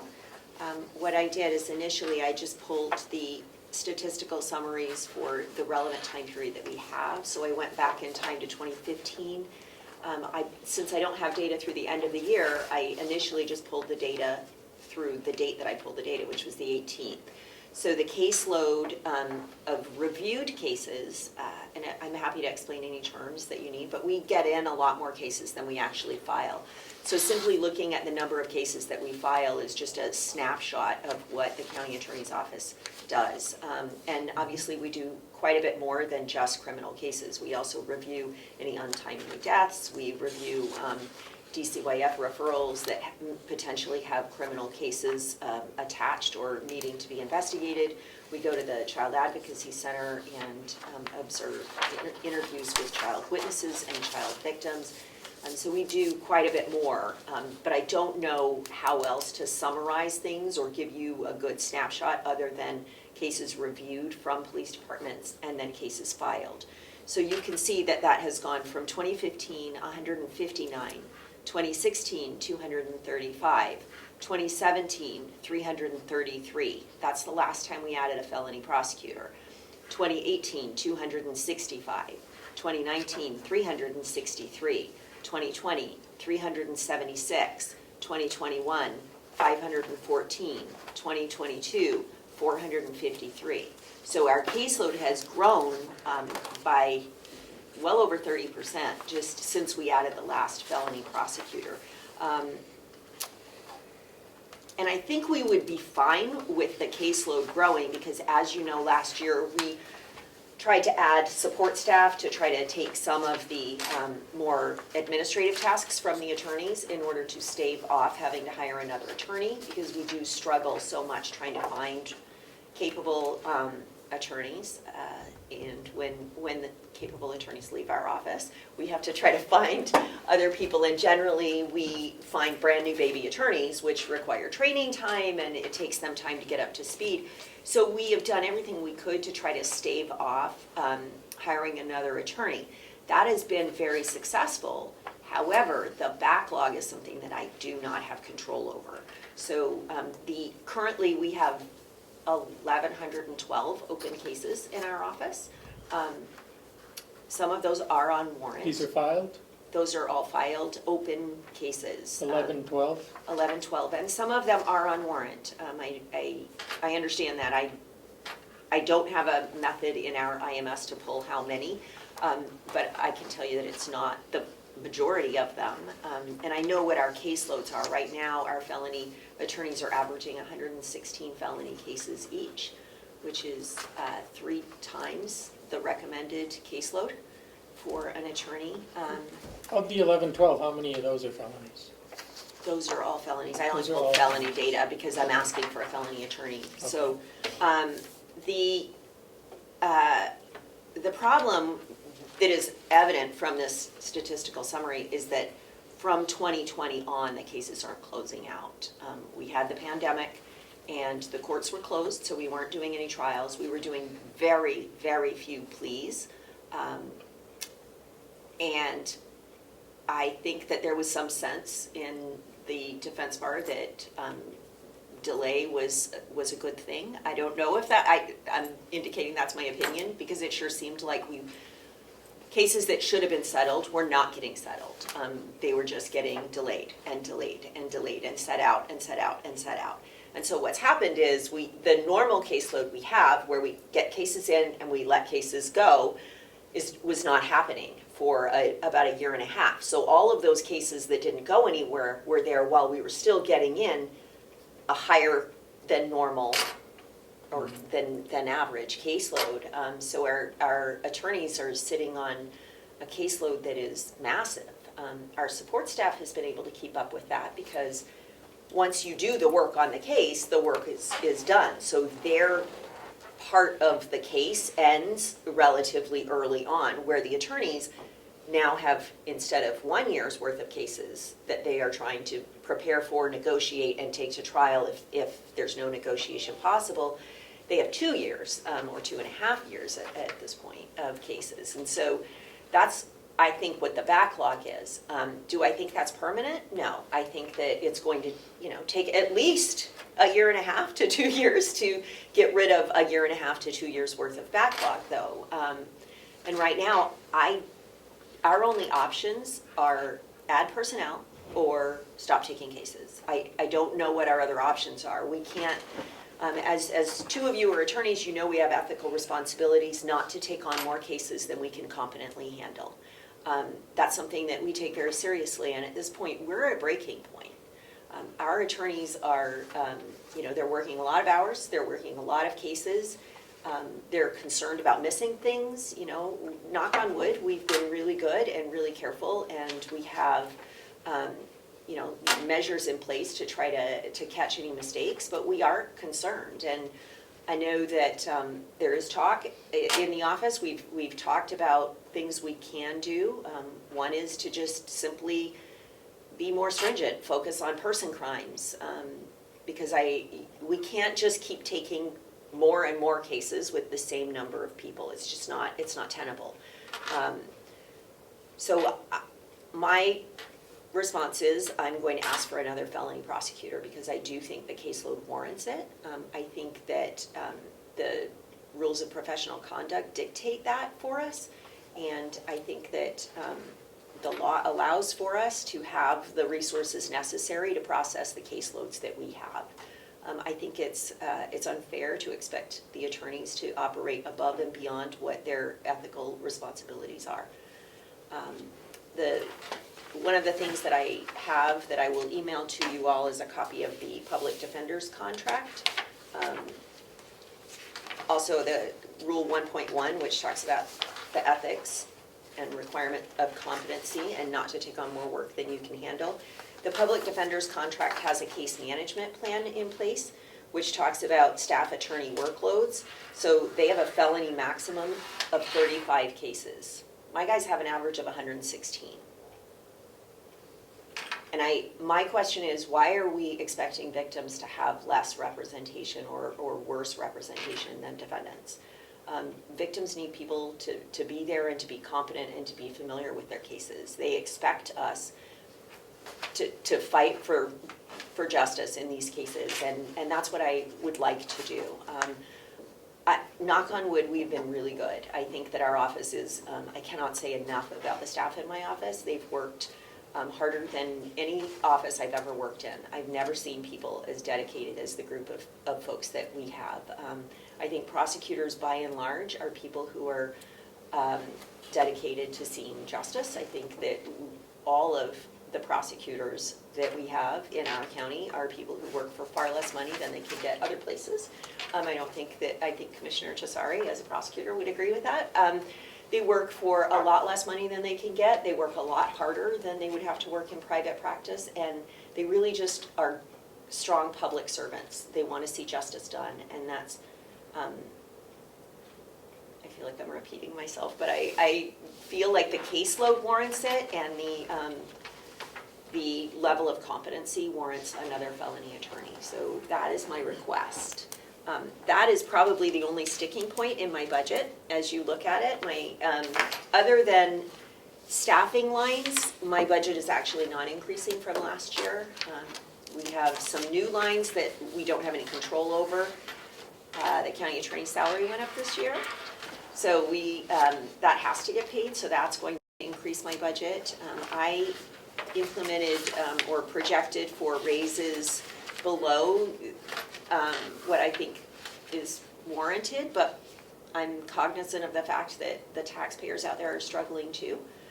I know Social Security people received it, or are going to be receiving an 8% increase to Social Security next year as a cost of living. I did not put in actual raises, I just put in a cost of living increase. And my thought was to do either $1 an hour or 3%, whichever was greater, so that the people at the lower end of the scale weren't getting, minimal raises, so that it was something that they could actually tangibly see. So I don't think that 3% is outrageous, considering the cost of fuel has gone up by, at least 50%. Groceries are up 13%. I mean, the cost of living has gone up a tremendous amount since the last time we set the budget. So I'm trying to be cognizant of that. I'm trying to balance, my instinct to be fiscally conservative with my desire to keep people in the office. I do think, as I looked statewide, I do think our salaries are in line. They are not at the bottom anymore, which is good. They're not at the top either, and that's okay, because we are, we're in the middle, probably right above the middle, and I think that that's fair, and I think I can defend that to my staff, but I don't think I can defend not giving them any raise. So I know that the soft target for the commission was 3% overall, and so that's what I tried to aim for, either 3% or $1, whichever was more. I tried to cut costs where I could, so that my increase, I think you'll see on page 2 of the template, the 2023 increase excluding new items is under 0. So I'm actually going down in my budget because I've tried to be as lean as I possibly can. Do you all have any questions for me? I feel like I'm just talking. Commissioner Plutch? I might have some questions. Okay. I don't have any. I did have a question about this statistical summary, and I know it's hard to put all the information on something like this. Right. So what is the breakdown? You have one person doing district court cases? That's not included in here. So these are felony. District court cases are misdemeanors, and we added that position. That's domestic violence, only domestic violence misdemeanor cases. So that's not included. How many of those do we have? Well over 100. I believe the last time I checked, we had 163 open cases. But those are misdemeanors, and you can handle more misdemeanors than felonies. They're not as complex. And because it's only one area, you do those couple of statutes over and over and over again. You get pretty good at those. And I also am lucky enough to have a very experienced prosecutor in district court. So it is somebody that can handle that. And they're taking cases from the town? Yes. The towns? Yes. Do the towns provide any payment for that? Are we getting any money from the town? They do not, no.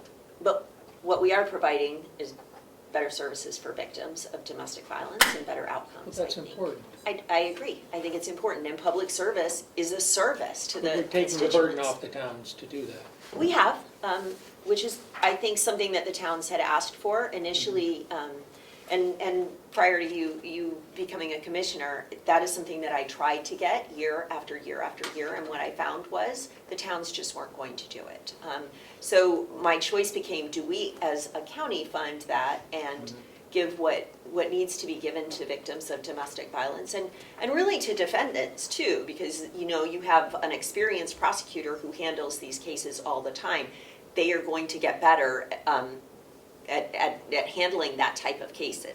So a domestic violence case is a complicated type of case. I would consider it a complex case as opposed to, say, a theft from a gas station, or, you know, a traffic violation. I think as far as misdemeanors go, DUIs and domestic violence are the two most complex types of cases you can handle as a prosecutor or as a defense attorney. And to have somebody in there that's knowledgeable about just that one area, it does benefit the county, it benefits all of the towns in the county, and it certainly benefits the victims. Are you taking the DUI cases too? No, we're not. Okay. There has been a request for that. I'm not requesting that at this point. I think that we've got some very competent prosecutors out there. We're lucky enough in a couple of our towns to have attorneys as police prosecutors. And so I think that at this point, they're doing just fine. Okay. On the increases, Yeah. do we have information on, did you give any increases during the year, during 2022? So I gave the increase that I came and asked about at the beginning of 2022 to get the attorneys in line with the rest of the state. I'm sure you remember that I came in and I asked for that and I had the funding for that. But that was in the budget for last year. Okay. And So then, other than the raise, sorry, at there, I don't believe I did. Some people moved off of probation and received raises when they moved off of probation because I have people at a probationary rate and then I raise them up. I have one attorney who has been at a lower rate because he wasn't a sworn-in attorney. He was a Rule 36 attorney. He's getting sworn in tomorrow, so he will be getting a raise starting next week. But that's to his normal because salary. Like Right. moving up a grade. Right. Okay. So we do one time a year raises, and that is on April 1st, in line with the budget. Okay. But I did come in and ask about raising the attorneys to, within my budget, to a level that was in line with the state. Again, not the highest paid in the state, and I'm happy, if you look in the Bar News, you'll see what other county attorneys pay.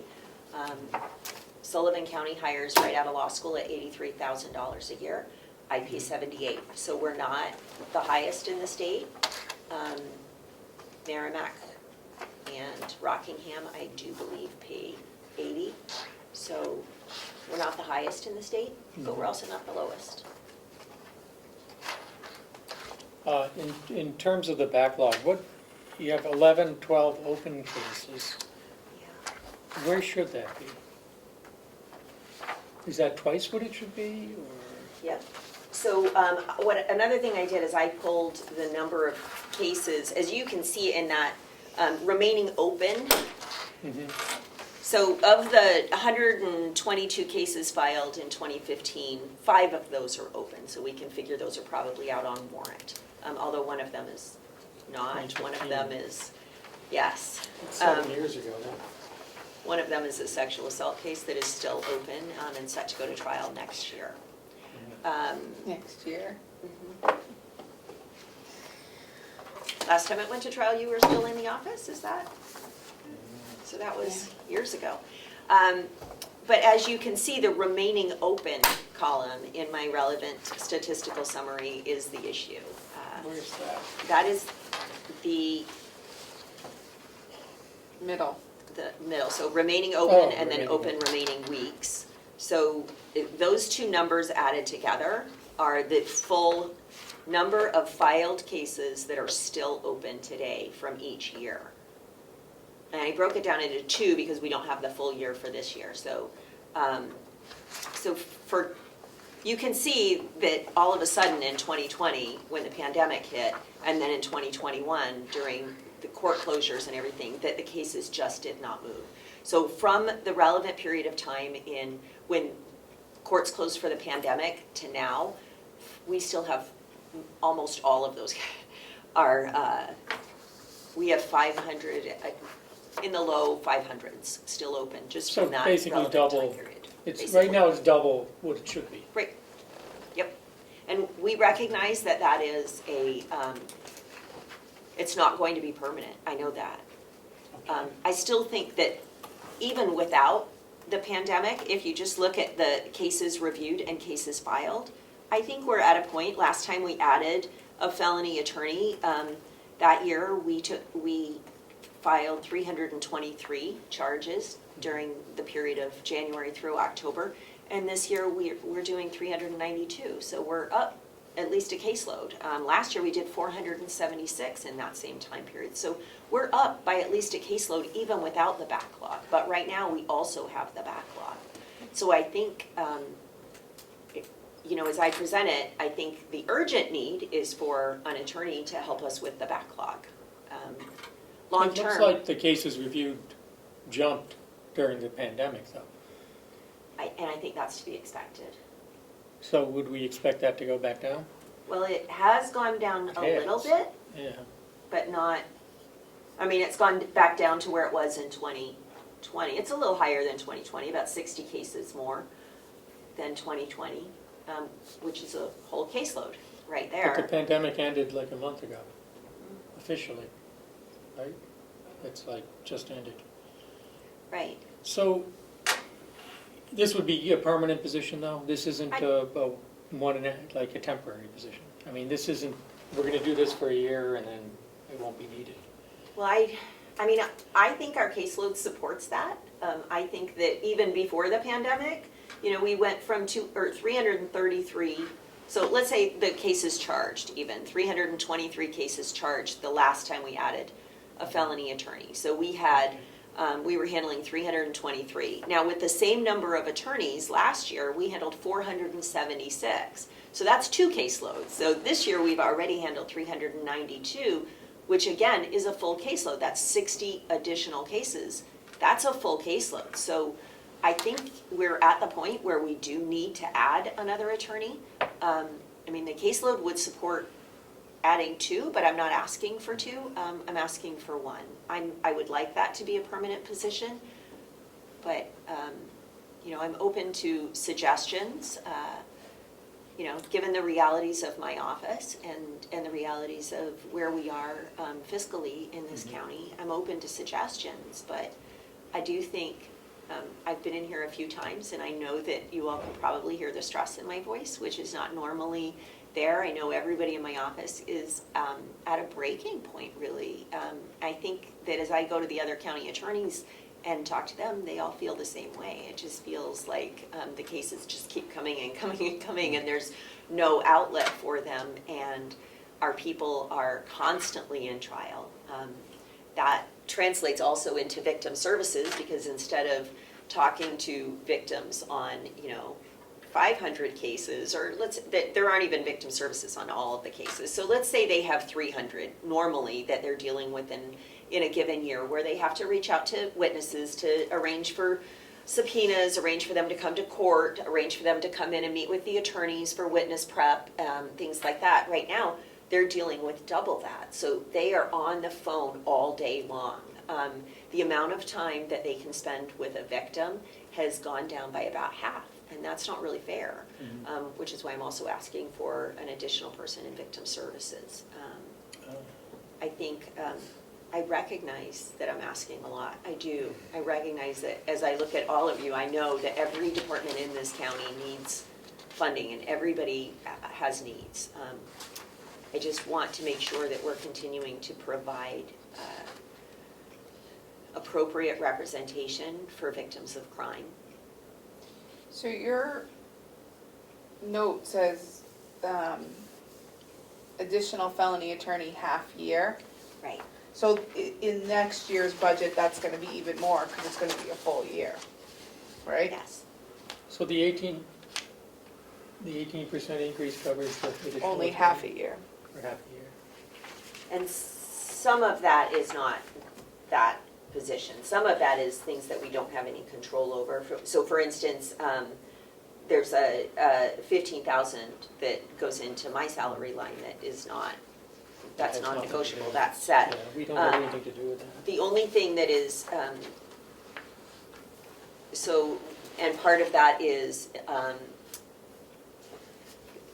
making the investigator a full-time person, so part of that goes to that. Part of that goes to staff raises, which is $24,000 of that.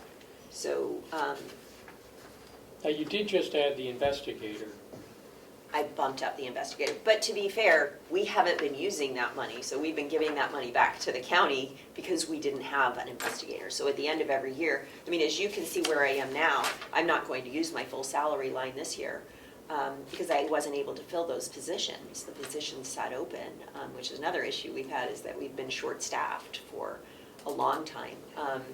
So the investigator position has been open longer than it's been filled. I think it's been budgeted for 3 years now, And you haven't been, I have not. and you've been giving that money back. At the end of the year, that money goes back to the account, goes into the general fund. I mean, where, Which I is don't, then used to buy down the tax rate. I don't know what it's used for. Well, but that's, you've had periods of having an investigator and then not. Not having So one. it's not like there's been 3 years of money, that's Right. just been, like, Give it back. let's, But we've been Be able to buy accurate. down the tax rate as it is with that extra. I don't know what you do with that. I just know that I have not been Well, the using all of delegation it. doesn't. Right. So it's a need. We needed a full-time investigator. A lot of the police departments are shorthanded. I am sure that when the sheriff comes in, you'll hear that, everybody's shorthanded right now. It's I don't difficult. think the sheriff and is you can- short-handed. No? No, Oh, well, he's that's fully, he's like one of the only agencies that's fully staffed, because he just took He half just an hired. agency. Exactly. So- But he has been You short-staffed. can and- talk to us about the investigator, and I believe we said, yeah, do it. We did. Yeah. And I think that that's necessary, but that's, part of it is that that's a more expensive position. And the sheriff and I know that there will be ongoing discussions about how, that position is going, it's a new position. There are going to be probably some bumps in the road, and we're going to figure it out. My preference is to keep that in my budget, because while this sheriff is supportive of it, if he is not the next sheriff, 4 years down the road, we could have a sheriff who says, well, the position's funded by me and I'm not going to give you somebody. And so I think it makes more sense to have the county attorney's office have that budgetary control over the individual so that it continues to be a collaborative position, somebody that the sheriff approves of and our office approves of, and that it can't just be pulled out. I know, somewhere the money comes, I agree, I understand, sorry. Yeah. But so, that's my budget, and I am happy to answer any other questions you have. I have tried to be as lean as I possibly can, but I think the caseload supports another attorney. I just don't see any argument that it doesn't. The caseload has definitely gone up. The number of cases coming in has gone up, and the number of cases going out has gone considerably down.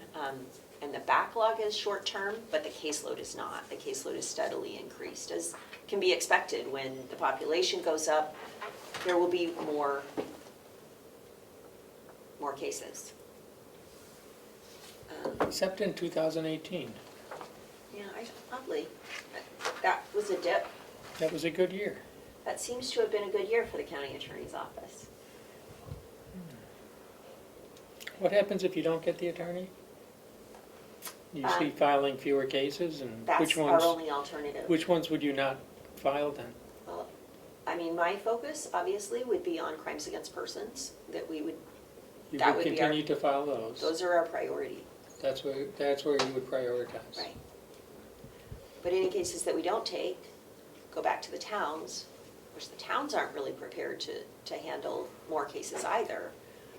Everybody's staffing levels would be impacted by that, and that's not my preference. The legislature has determined what is a felony and what is a misdemeanor, and I think that we should honor that, but I can't honor it at the expense of burning out my attorneys, and if they leave, then I don't have anybody to do it. So, and that office has been in that position. When I first came into this position, we had no attorneys in the office. So who did the cases then? I did. For a short period of time. We had one attorney still here but was leaving, and we had one attorney who was coming on.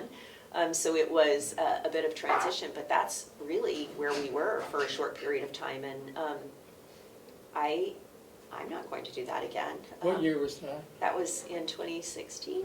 I won't do that again. I worked every single weekend for about 6 months. I'm not doing that again. I don't think that I'm too old to do that now.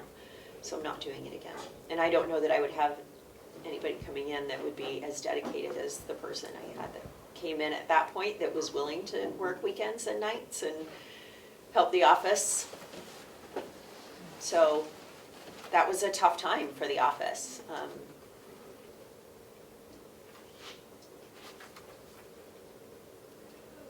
Any further questions, Commissioner Page? No.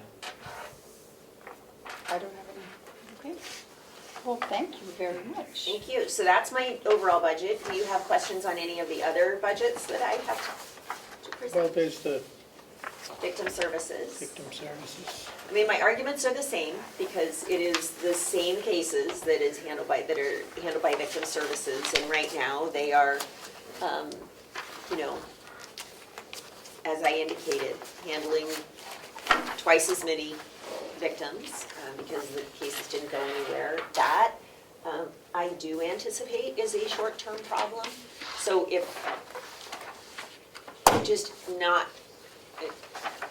It sounds like you're going to vote at a later time, and since I won't be there at that point, or maybe I will, I don't know, but I anticipate that if the commission were to ask me which of those two positions are more important to me, I would say the felony attorney is more on fire, because there is an ethical requirement that we be competent in our cases and not have a caseload that is too heavy for us. So, I do think there's a need for both, but if you had to have me choose, I would choose the attorney. I don't know where we'll put them. They might be in the bathroom, but I guess I can give up my bathroom to put a desk in there. I don't think you can put an attorney in a bathroom. I was just joking. No, you're not. We'll find space somewhere. Any other questions on any of the other budgets? Would it help if we freed up some space by moving part of the administration into the annex? Would that help you here? Yes. All your representatives, tell them to vote for the annex. I have been supportive of that all along. Okay. You know, just off my budget discussion, I think that this room is valuable real estate that goes unused 80% of the week. When we're not here, I guess it gets used sometimes, right? But- Very rarely. I mean, I walk by here all the time, and it just seems like it is a very large space in a building where space is at a premium. So if there were another place to hold meetings, this would be a perfect expansion to our office. You But could fit at least We could meet somewhere else, I'm sure. 6 offices out of this room. yes, we could, which would mean we could give up the office around the corner in the, you know, more in the HR Well, section. if we ever get to move, they're all moving. What would it take to do that? Because the delegation could meet over in their room in the annex. That's a big enough room for them. We could meet there, or we could probably find space. I mean, we don't usually have that many people here. I'm do you very think? excited that you're bringing this up. Thank You you. think the delegation would be happy just meeting over there? I think they would. I mean, I don't think every You'd county bring them has a nice donuts, room right? like You'd this, still do they? bring them donuts I over have no there. idea where the other counties have their meetings. Well, they meet like 3 times a year. Why would you, I'd buy them Do you donuts hear if That clicking? No. would you bring us donuts? 'Cause Yes. somebody never You don't does. need donuts, Matthew.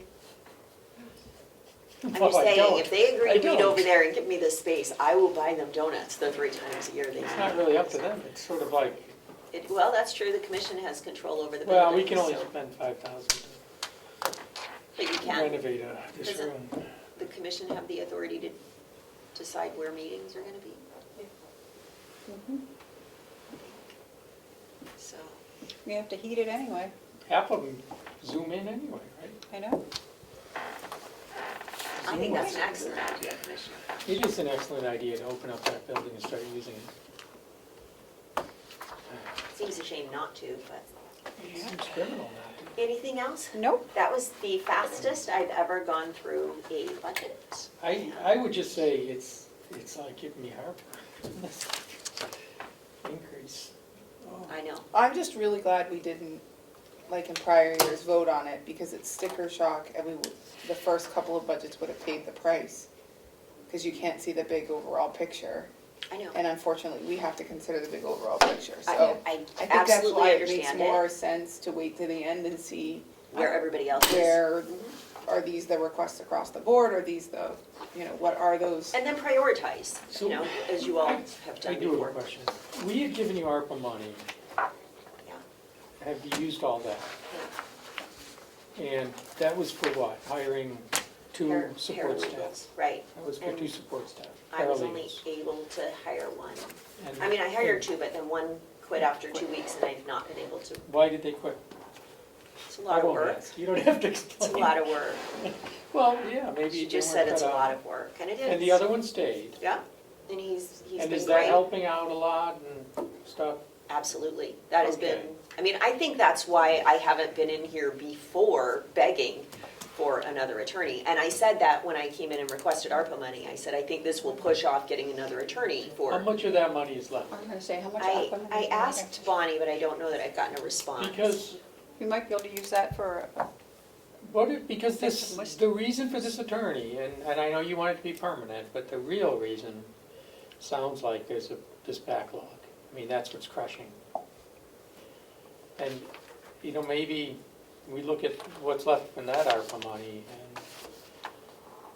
and then it's not a, permanent change in the budget, and it's not hitting the taxpayers either, because it's ARPA money. I think that's a great idea. We should maybe talk about it So and explore that. if you all need anything from me, I trust you'll let me know. And I apologize for coming in here with a budget that's up substantially. I will say that my budget last year only went up 1%, so I hope that you'll keep that in mind, that every year I come in here and I really try to keep a lean budget. And other than those new items, my budget is actually down from last year. A hair, but like $1,000, but it's still down from last year, so I appreciate the opportunity, thank you very much, and I will email you the materials that okay. I wanted to get to you. Perfect. Thank you. Thank you. Okay.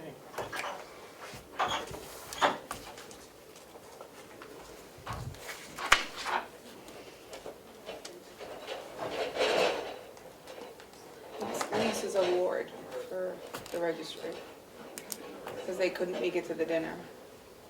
Oh, nice. Who's here?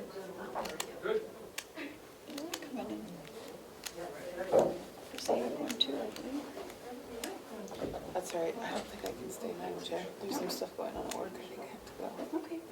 Are you leaving? We're pretty much done anyway, aren't we? Are we done with the Yeah, budget? I tried to make it through the budget stuff, Yeah. but I'm me and the paralegal, like, everybody's paying the price of. Do you want some lunch first? No, I just, Jeez, come on in, sit down. well, I'm not gonna sit and take prime real estate, they can. Where is Linda? She's right hiding behind all of them. Thank you for staying. I'll see you on Thursday, right? We don't have anything in the meantime? Do we have anything else on our agenda? Yeah, Yes, we you've do. got like payables and, We gotta small some checks, we gotta do a lot of stuff. there's a lot. Well, no, but I mean, checks and, Should we go into recess, or this is no, part of our meeting part of our meeting, and we'll go into recess after, before we eat? before we eat. Oh, you can come on up here. Okay.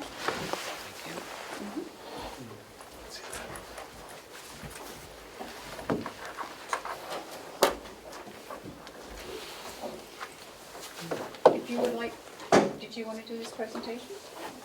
I'll jump things off, but you folks are the ones that, should, but I want to present this year's Carroll County Award winners. I don't know if you know all of the employees, so I'll have them certainly introduce Yep, please themselves. do. We have some plus ones as well. Okay. Here's Chris's plus one. Rachel's here as Sue's plus one. But we have the, oh, good. So you have the team award. So we have the Carroll County Register of Deeds, team award, the Employee of the Year, and I'm sorry, Sue, I don't remember which exact award that you received. Carroll County Nursing Home Employee of the Year. Nursing Home Employee of the Year, okay. So So I'm just really excited and very proud of my employees. So if you'll introduce yourselves. Chris Viandaca, Carroll County Department of Corrections. Lori Lemry, Carroll County Registry of Deeds. Amber Lynn, Carroll County Registry of Deeds. Jeff Anderson, ditto. Giselle Rondo, Registry of Deeds. Susan Pelletier, Mountain View. Rachel Johnson, Mountain View. Okay. Sean, would you like to start off? Yeah, today I bring for you Sergeant Chris Viandaca, our County Employee of the Year. He brings 12 years of service to a correctional facility, plus also 4 years military service with the United States Marine Corps. He's currently our training and transport sergeant. He's really taken our training courses and taken them in a new direction, doing very well, and trying to make sure our new hires and also current staff members maintain their yearly training and services and really taking it above and beyond. So thank you for your service and thank you for everything you do.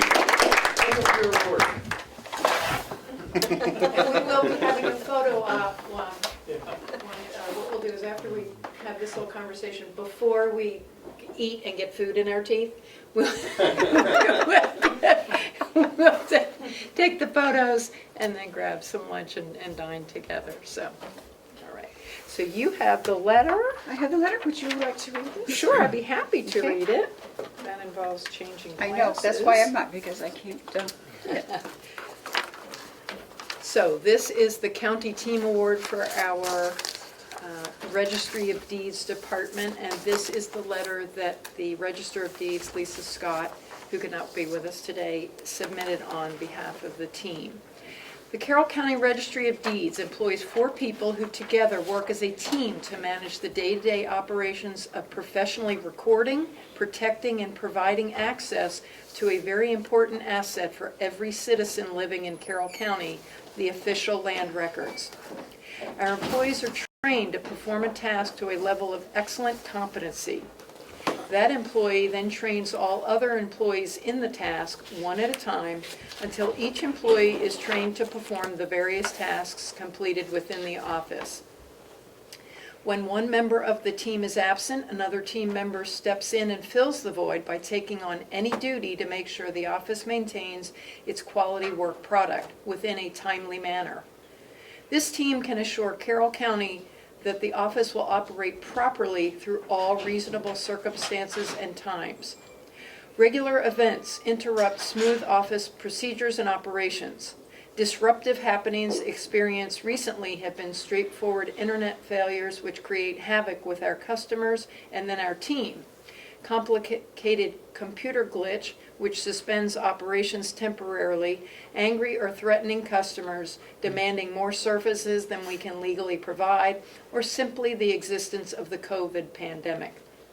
Despite problems emanating from troubling circumstances, the Carroll County Registry staff have gone out of their way to do what is needed to keep the office safe, secure, and fully operational for the benefit of county citizens. I am fortunate to have a team that works well together, respects one another, and cares for each other and the mission of the office. I can't be more proud of each one of them. In the office, they are indispensable to each other. They understand their cooperation and helpfulness throughout the day creates the great Registry of Deeds team that they are.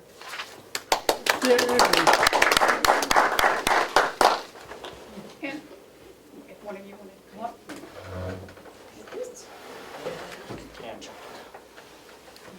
Our Deputy Register of Deeds. Thank you very much. And Thank you you. are very Congratulations. welcome.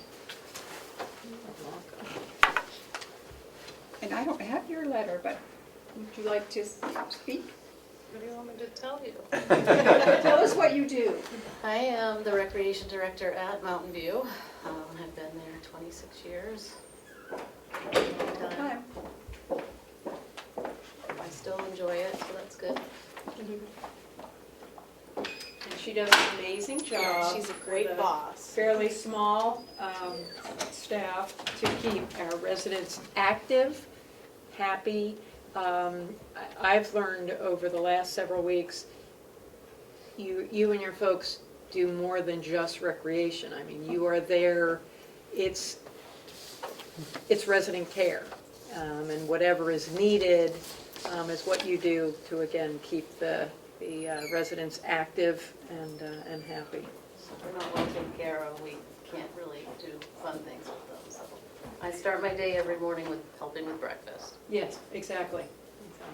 So we appreciate your service, for sure. Thank you. Are they responsible for the ice cream trucks?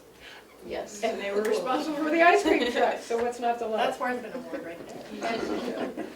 That was a great event. Yeah, we gotta repeat that next year. Again, we want to thank you and congratulate all of you because it was well deserved. Very much so. And all of you. Thank you. Thank you.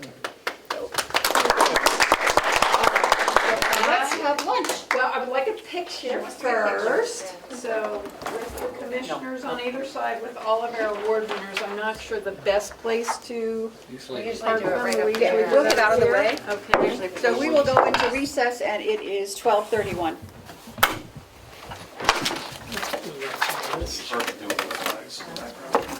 Yeah, let's get out of the way so they can, all right, folks, so come on up. I'm just going to push our chairs over here. That's good. Go back to the picture. I won't sit down now. You want me to take a picture of? I think you can I'll take a picture over the. Be easier. I don't know if it's easier if you want to stake around.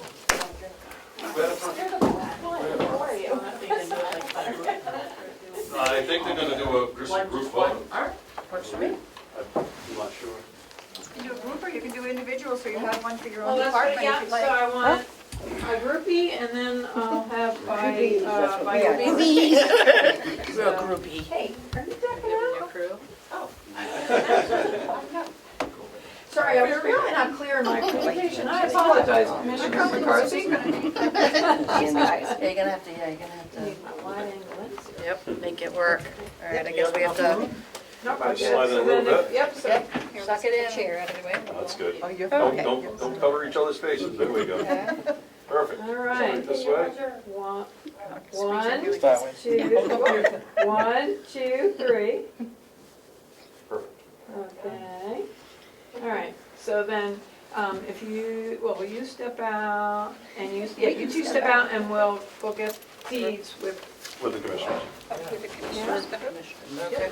Commissioners pretty much will just stare at it. All right, I guess we Just just. stay here. Yeah, we can. And we'll put them on the 1, 2, 3. Put on the end so they can Photoshop them out if they want. Yes, please do. Okay. All right, stepping out. Okay. Everyone All knows right, that secret. Sergeant Biandaca, if you'll join the commissioners. Sean, you want to be? Hi, Ed. Oh, sure. Come on out. Do you want me to take a photo, Sean? If you don't mind. Excuse me.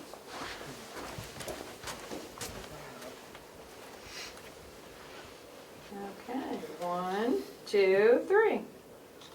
And hold up. It's like ABC Sports here. 1, 2, 3.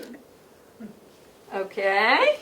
Now let's go here, and Rachel, if you want to join her up there?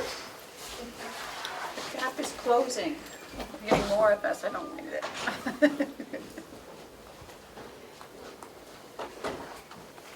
I'm telling you. And look, I keep hitting my feet. Your finger in the way. Okay, 1, 2, 3.